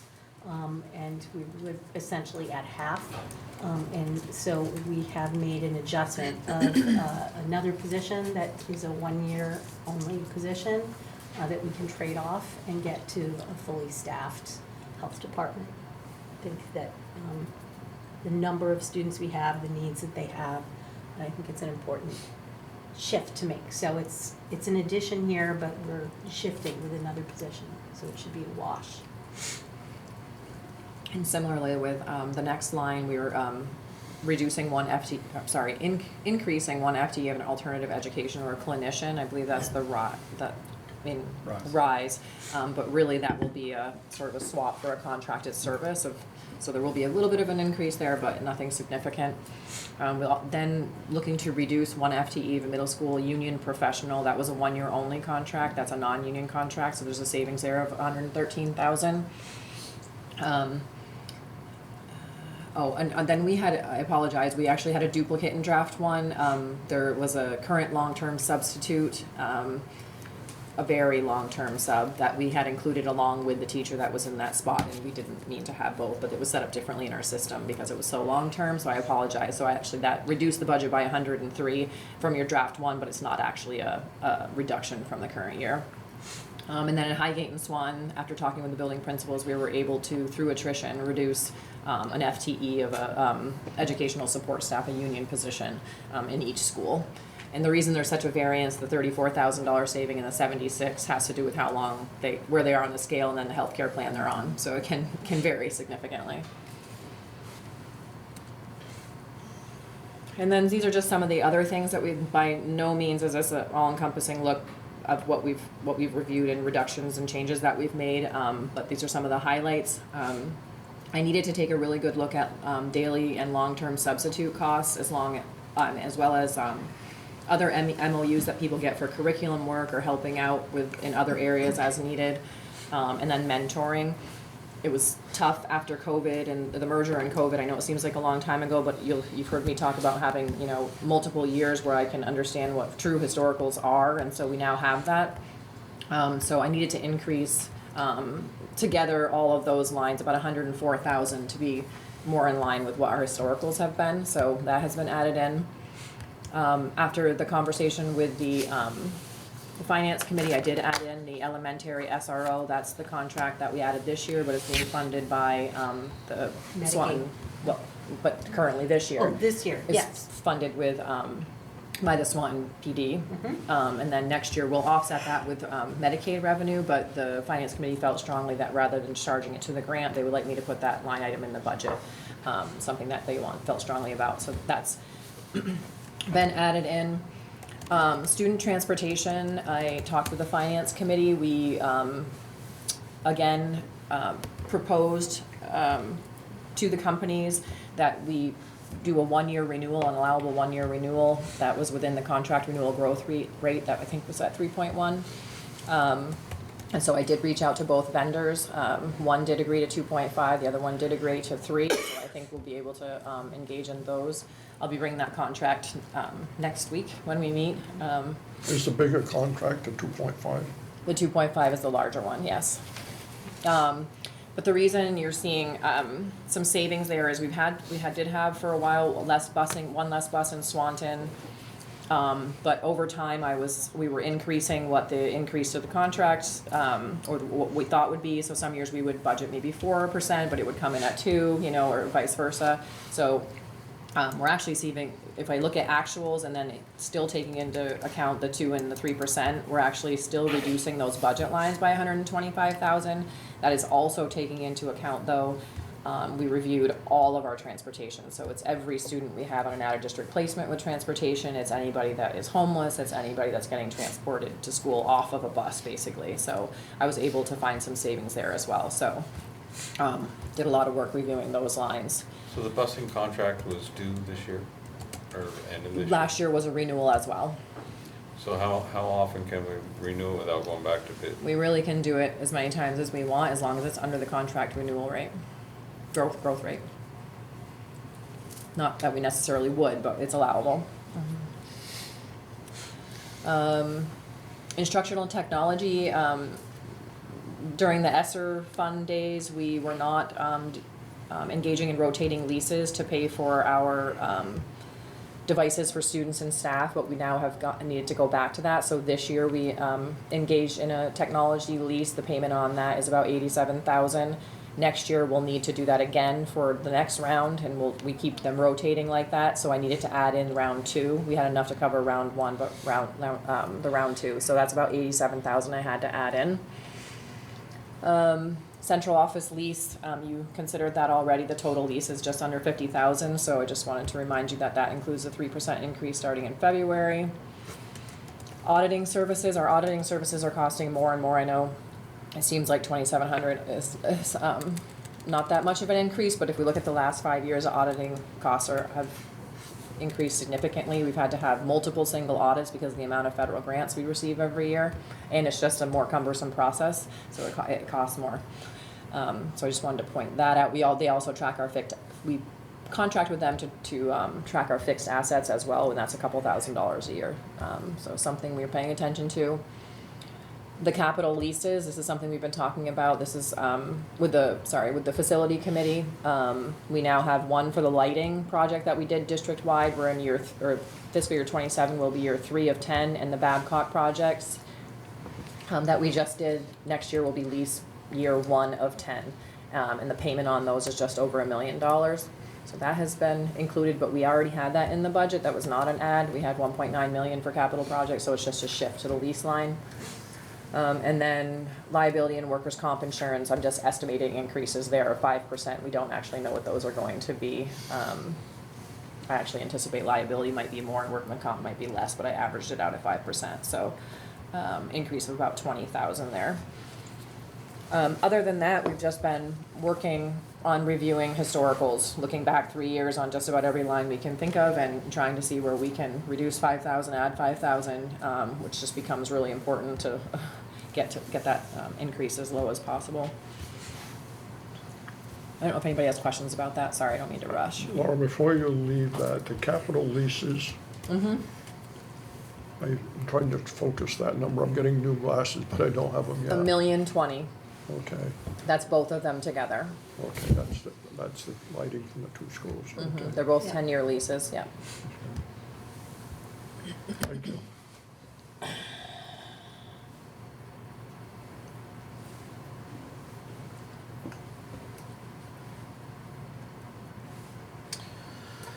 Is that it?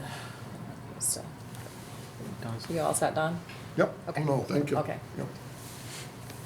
Yep.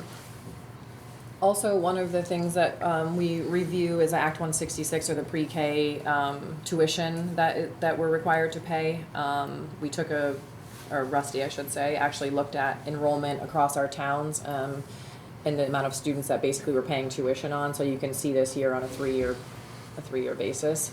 But that amount was announced for fiscal year 27. That amount per student for the 10 hours is $4,106. So that's money that we pay to other places that are providing those services for those students. And that amount for 27 for those 50 students, which is what we're budgeting for, is over $200,000, so $205,300. Are those mainly special education? I don't know the percentage of special ed students. No, I don't. I don't know the percentage of special ed students who are placed outside of our, because parents get to choose. I don't know the percentage of those that are. What percentages are those mostly? Our overall percentage is about 23%. So you can probably extrapolate that about under a quarter of our families, of our pre-K settings. And depending on where students are placed, it depends on whether we are able to serve them in those settings or not. Act 66 tuition is, I don't know, just for clarification, it's money that any family can take. Any one of our families can take, and it's portable, can take it to any Now, you finding service the provider numbers that they are wish. fairly steady, gone up, gone down? Yeah, so I mean, it's they're fairly consistent. I think it was like 38, 40, and 50, you know, in different years. So I think 50 is a safe number. I checked with Wendy. She doesn't have a reason to believe that, and the amount of students that we can serve will remain consistent too. And obviously that's a consideration. So I think we're comfortable with the 50. I think it's interesting that Spark Academy opened in Swanton, and our numbers are going down. And again, it's so variable. Yeah, It depends on families and what works for them. We do try to ensure that we have full day programming when we do serve students, so we always are looking at the model of service we provide in pre-K, because back when I did pre-K, a half day was fine and it was typical, but that doesn't really work for families trying to have care, so. And I don't necessarily mean to pick on the Act 166. It was just it's a point of information that we thought we could do a little summary of while we were talking budget. We know it's of interest. Well, I don't mind picking on it. Yeah. I think the duplication, that's what I think about that, Yeah. you know, and I I don't necessarily understand, disagree with it, you know, but- understand that for some parents that this works for them, but we're already paying out money to educate pre-K students, and this is an additional cost. I'm saying this because I want other people to understand that. Yeah. But And one we don't control. I mean, that we get a number that Absolutely this is don't what we're control, paying out right. every year. Yeah. We provide and staff full-day preschool. We're very lucky to be fully staffed this year. And this is something that would be great if the legislature had the Agency of Human Services pay for private childcare instead of this blended model that we have of the Agency of Ed and the Agency of Human Services co-leading early childhood and using the Ed fund to pay non-educational services. Exactly.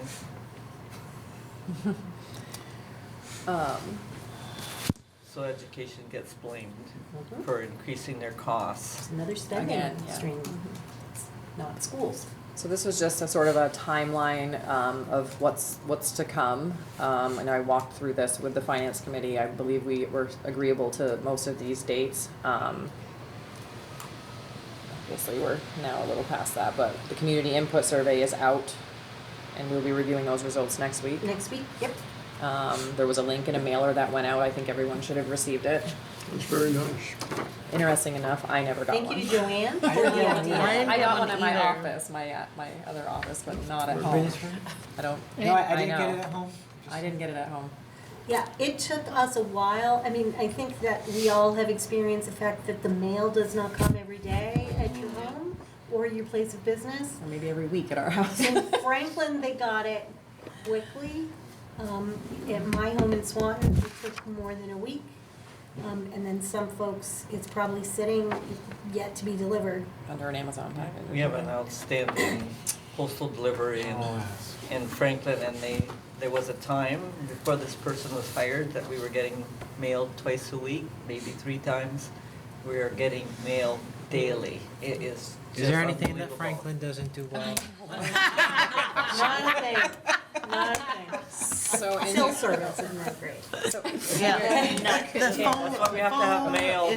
phone and internet. But I do think it's important to point out that we did send that out. It was Joanne's idea, it came out of a student success committee meeting. I thought it was great. Yeah, it's nice.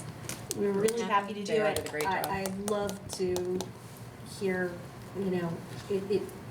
I do think, because we'll do it again during budget time, and my hope, we'll probably send it earlier. There is especially for elderly voters who make up a good portion of voters, the mailers are probably one of the main things that they look at. We see them at every meetings, they bring them in there, so. Yep. So yes, that's great, thank you. Do we put that internally? We do. JR's did a great job. Very nice job. So the work that I'll be doing before the next draft is continuing to look at special ed projections and review all of those contracts. That will be reflected in draft 3. We'll continue to have additional meetings with our admin teams, and MVU department budgets. We did a training up here with their team. Like I said, last year they did a fantastic job. They were very welcoming again this year. Those are due before Christmas, so those will be applied early January, in one year most late budget drafts, but those adjustments will be made. I also met with the technology team, and Jason and I meet from the facility perspective outside of capital projects, but just to look at his normal budget in regards to like supplies and furniture and things. We're meeting, I don't know, soon. We're meeting soon. It's on the calendar. I'll continue to look at long-term weighted ADM with Rusty and continue to look at the tax rate estimates. We have the board meeting next week. We'll be looking at draft 3. Finance committee meeting will meet before we have draft 4, so they're meeting on January 5th. We'll have the community input meeting, that's prior to the finalization of the budget, and that, I believe, will be before the board meeting on the 13th, so the community input meeting will be at 6. The board meeting will start then at 6:30. Finance committee will meet again on the 19th for draft 5, and then we'll finalize the budget hopefully on January 20th. That's our extra board meeting that will take place in Franklin on the 20th. And then January 27th will be our typical elementary focused meeting, and that'll be in Highgate. And I think We're going to that's discuss it. the... Yes. So. Stop here. Oh yeah, stop here. Don't look at the slides that I haven't updated. Look no further. I'm being lazy and not doing them. So I don't know, the facility committee met last night, and I think we have something we'd like to talk about as well in regards to another capital project and potential special article. So Peter, I don't know if you would like to talk about that, or if you want to have Jason Sure. sort of summarize the project, or what you. Jason's on too. He is, yeah. Yeah, so I can let Jason discuss the project, but we've talked a lot about the paving of the MVU driveway. And they did a study, and Jason can talk about what that entails, but not surprisingly, but disappointingly, the base of the driveway and the parking lot is not where it should be. So we can't just remove the pavement and repave. We've got to do something to solidify the base. So we talked about, we had it on a budget, right, 3 years ago? Yep. To do the paving. We have not come back to it since. We told the community that this is important. We realize it's a pretty big number. I mean, obviously it has to go out for bid and stuff, but, you know, we're looking at, you know, just under $1 million. So we thought it would be more fair to at least give the community an opportunity to see that, and there's a lot of community members that would like to see it improve. You said it was under $1 million? Wasn't it more last time? We originally, before we had the study done, it was pretty broad estimates out there. This, and I can let Jason talk to that part of it as well. But yeah, I mean, it's not crazy, but considering where we're at with our budget, Stephanie and Dawn can chime in, but we felt it might be better to do a separate article. Originally, yes, it was more when we were just kind of spitballing numbers for the parking and we hadn't gathered any information. Yes, we were thinking it was going to be well over $1 million, and then Jason can talk about it too. But we had core sampling completed, which gave us some real information and some real estimates to work with, and working with a vendor. Does that include the lighting? No. No. It does not. So when you say a separate article, you mean separate from our budget? Like its own like line? on the ballot. That used to be something school districts frequently used. It's kind of not been used so much as. Doesn't since we that open reorganized the it. option, though, that if the budget gets voted down and that passes, what happens then? It passes. It passes and we go back to, we have to have a budget, so we'd have to go back to the budget. For just the budget. And I did look in, I had thought, there was talk a couple years ago about consolidation of the articles, which would have made it very confusing. It was sort of like a model where it was like, do you approve the budget without the capital, where your tax rate or your spending would be X, or do you do this? It's very confusing. I checked with legal counsel today. That is not a thing. No. It would be, your budget article would be one article, and then the you next could one show would another, say, yeah. do you want to support this project? So they are completely separate. That was good to hear. I was really impressed last night with what Jason and Laura brought through as the process. You know, the outcome may be debatable. I think it's a great price, actually. But it's not just we're gonna pave a parking lot. There are a number of steps that the engineers have outlined. Let's make sure that we know what the needs are and that we know in what order things need to be done and validated.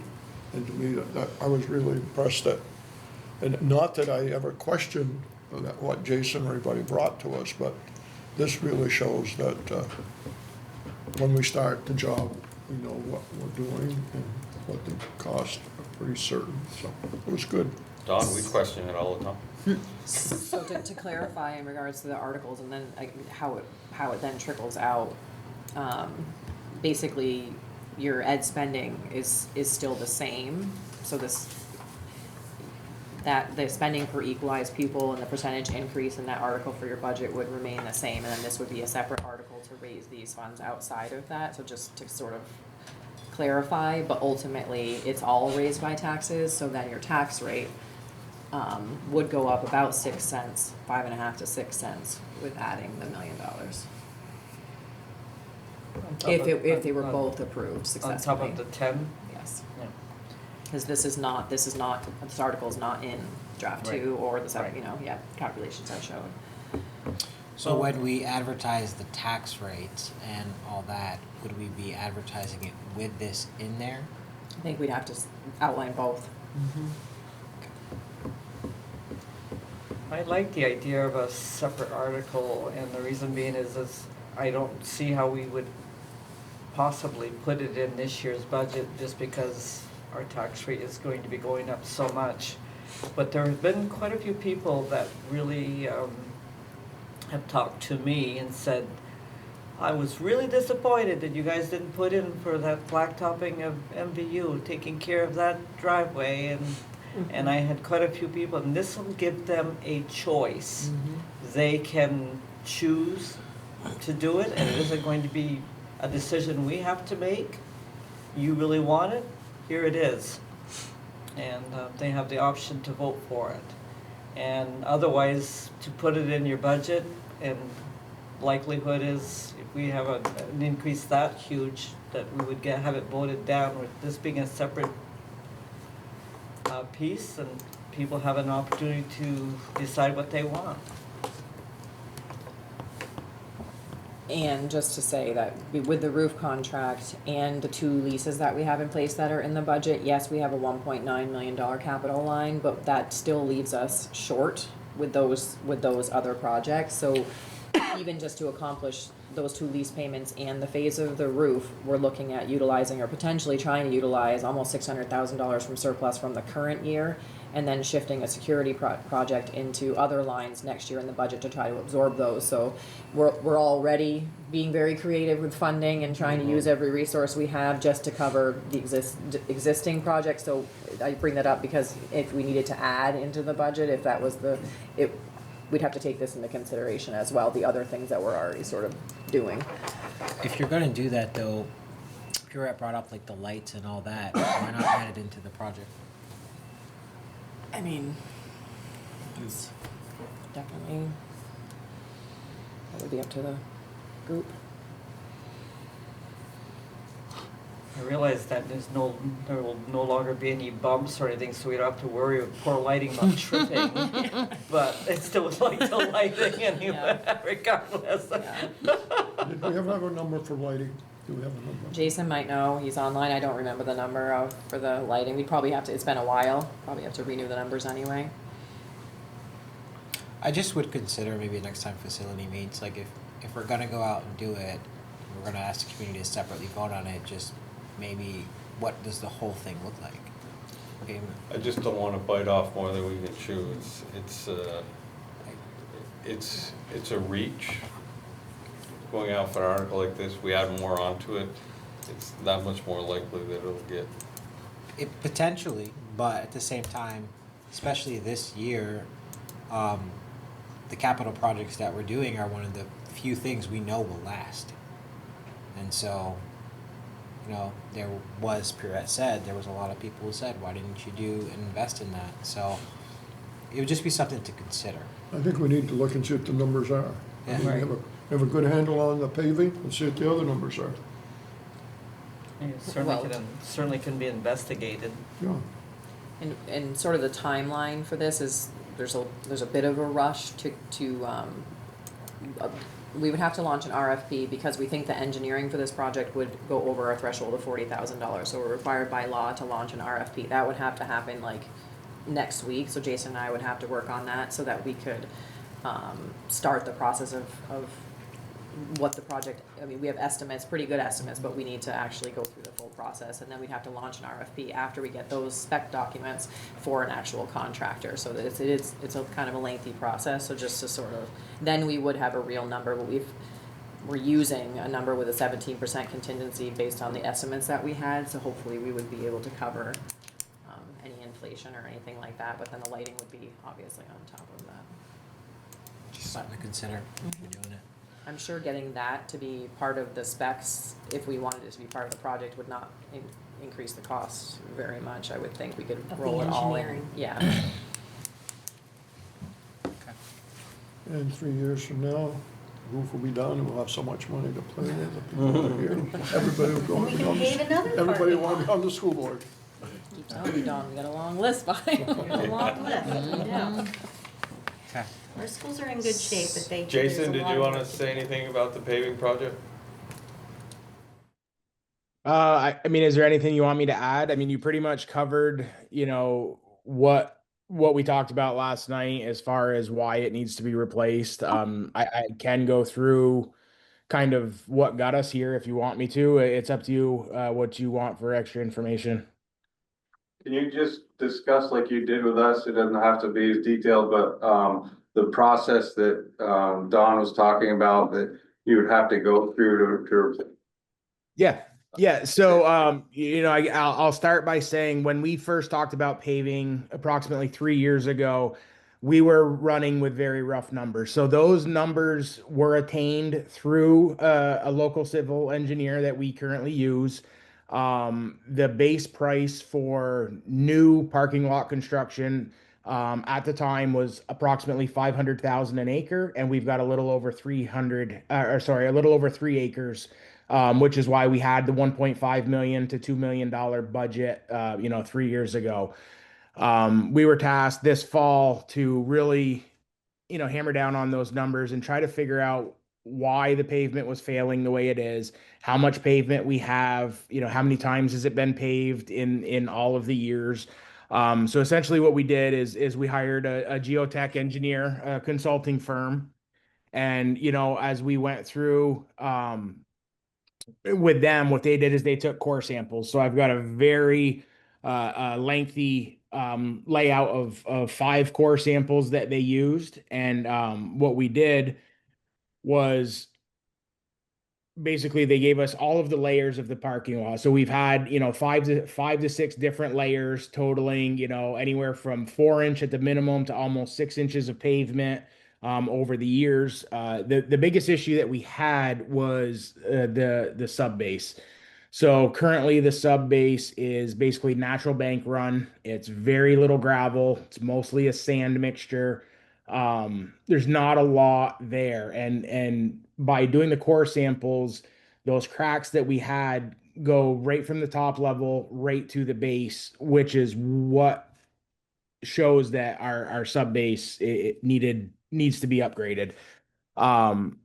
There's a few different options to have after talking with our geotech consultant and with a civil engineer. Basically, what they're recommending that we would do is take the existing pavement that we have currently, we would reclaim that. So by reclaiming, we would grind that in place. We would add very specific stone mixtures that have to meet certain standards. So the engineer would be responsible for letting whoever we would hire as a contractor add the stone, add the reclaimed pavement, and then what they would do is they would essentially compact that into a new 12-inch sub base. Once we were satisfied with the new 12-inch sub base, then we could do our pavement. We could do a 2.5-inch binder layer and then the 1.5-inch top drive layer, like we would do, if it was just a regular paving project. So after we received the initial from our geotech engineer, we reached out to the Civil Works because we had really no idea of what the process was. This is new. This is a bit new for me, and it's new for our district. Anybody working in it. So we really wanted to get a handle on what this looked like. So, what you're seeing is basically the order of events. We would work with the civil engineer, whoever we were to hire, on a concept, a design, the bid process, and then they would be there for construction oversight. We would start essentially, like Laura said, we need to get the assessment piece started ASAP. So we would need to go out and find who our civil engineer is going to be. We would start the assessment, start the work plan, and we would want that work plan ready to go for essentially for town meeting day. If we got the approval on town meeting day, we would have to plan on going out to bid within days. So we could award that bid, in April and start construction July 1st. So that's essentially, what we would have to do for this timeline to work for us for this summer. So Jason, you talked about removing the existing pavement and working it back in and then paving over it. But the level of the driveway and the parking lot will actually be about the same, if maybe lower than it is now. Just, I don't want to worry that it's gonna be built up so high that it's above the, the curbs. Yeah, no, we are currently pretty high up on our curbs now, and that's mostly because we have in many areas 6 to 7 inches of pavement. So by reclaiming and by doing the proper compacting, we would get back down to the sub base level that we need. Obviously, we need to meet specific slopes from our curbing to our ditching to meet our stormwater runoff procedures. So everything has to be done, to a specific that was actually set this summer because of our stormwater projects that we just completed. The big thing that we had been kind of waiting on, to move this forward was finishing up that stormwater project. Now that that's done, it does pave the way for us to, look into doing this project. I think that's a real key point that we talked about last night, and we need to do if we go forward with this to the public is that as much as we might have wanted to have done it, we were at the mercy of some agency, I can't remember what is it, for the stormwater. Oh, for stormwater. And they kind of fouled up it statewide. They sure did. Many schools like us were hanging out there. We couldn't have done it then anyway, so. Now that the stormwater has been done, we can Now look the into time is doing right, paving. Thanks, Jason. Thank you. Okay, all right, well, I guess we'll stay tuned for some updates from facilities on that, but it's a good plan. So the board's comfortable with the direction? I haven't heard anything contrary, so. See a lot of heads nodding. I was just gonna say the same thing. No, it sounds like, having that potentially as a separate article, seems to be consensus, and I think it's a good idea. I think given what we went through before. And if for some reason it doesn't pass, the engineering is still very good and timely information for us to look at it the following year. It's gotta get done eventually. Yeah. It also clarifies too, because the biggest thing is last time we went through a failed budget was, the complaint was we took that out. And so we'd have to go back. Now at least we would know it's completely separate. So, okay, no. I just have to say that I apologize. I apparently lose my brain after 8 o'clock, but it is number 4 of the roof. number 4, and then number 5. Number 3 is the one we did this year, so I am often. I didn't want to correct you. I'm Okay. currently working on an audit from last year. But nobody wanted to correct. It's fine. We were going, sure. I don't know what happens to my brain sometimes, so You could have kicked her. here we are. You could just kick me next time. Be like, what are you talking about? I am literally living in 3 years all times, so I apologize. So Yeah. 4. So the number green. 4, it's larger square footage, cost per square foot is very much in line with what we have been paying. So Okay, so Yeah. I'm not crazy though. you're not crazy. Okay. I'm crazy. So 4 is the largest? No, 5 is the largest. Five. Yeah. Largest, but as Yeah, far as still gonna be cost much. of That goods, one I was not wrong about. Yeah. Okay, all right, There you go. thank you. Yeah. Yeah, I think it's time to wrap it up. It's past 8 o'clock, it's cold. It's your turn. All right, future agenda items, we have AI presentation in Swanton. Yep, we'll be in Swanton next time. Yes, the meeting. Yes. Transportation contract, FHA, athletic leaderships, negotiations. A couple things I wanted to ask. Has everyone completed the superintendent evaluation here? Yes. Yes. Yes. Okay. Thank you for that. The other thing I did want to mention is that Tracy has reached out to me and she has mentioned that she plans on resigning from the board. I do not have an official letter or anything, so until I have something official from her to read, she has talked about this before, about her ability to balance work, personal and professional. So that is something that we need to plan for as we head into next year for the Highgate seat. Yes, we'll have a 1 year. We would have had on the ballot a 1 year that she would have run for if she was interested in doing that. So we will just need to reach out to community members in Highgate to see if there's an interest in running for that 1 year seat. Our annual search for a Highgate seat. Annual 1 year seat, yes. Yeah. So I just wanted to kind of put that out there. So we'll be, and I don't believe she'll be able to attend a lot of meetings in the meantime. I think she's, The job changed, correct? her job changed, her commitment in the military changed, Yes. and it happens. So I wanted to put that out there, and once I receive something, then we can do what we need to do with it. Okay. All right, and then next meeting is at Swanton next week on Tuesday, the 16th. Laura, we had something from the facilities committee that we were gonna put on the agenda next week. We have the substantial completion letter for the project for Yeah. the summer. We have the hot lunch surplus spending. Got that on the Okay. draft already. Yeah, good. Thank you. All right, I'll move to adjourn, that's it. I'll second. All in favor? Aye. We're done. We are adjourned. No thanks.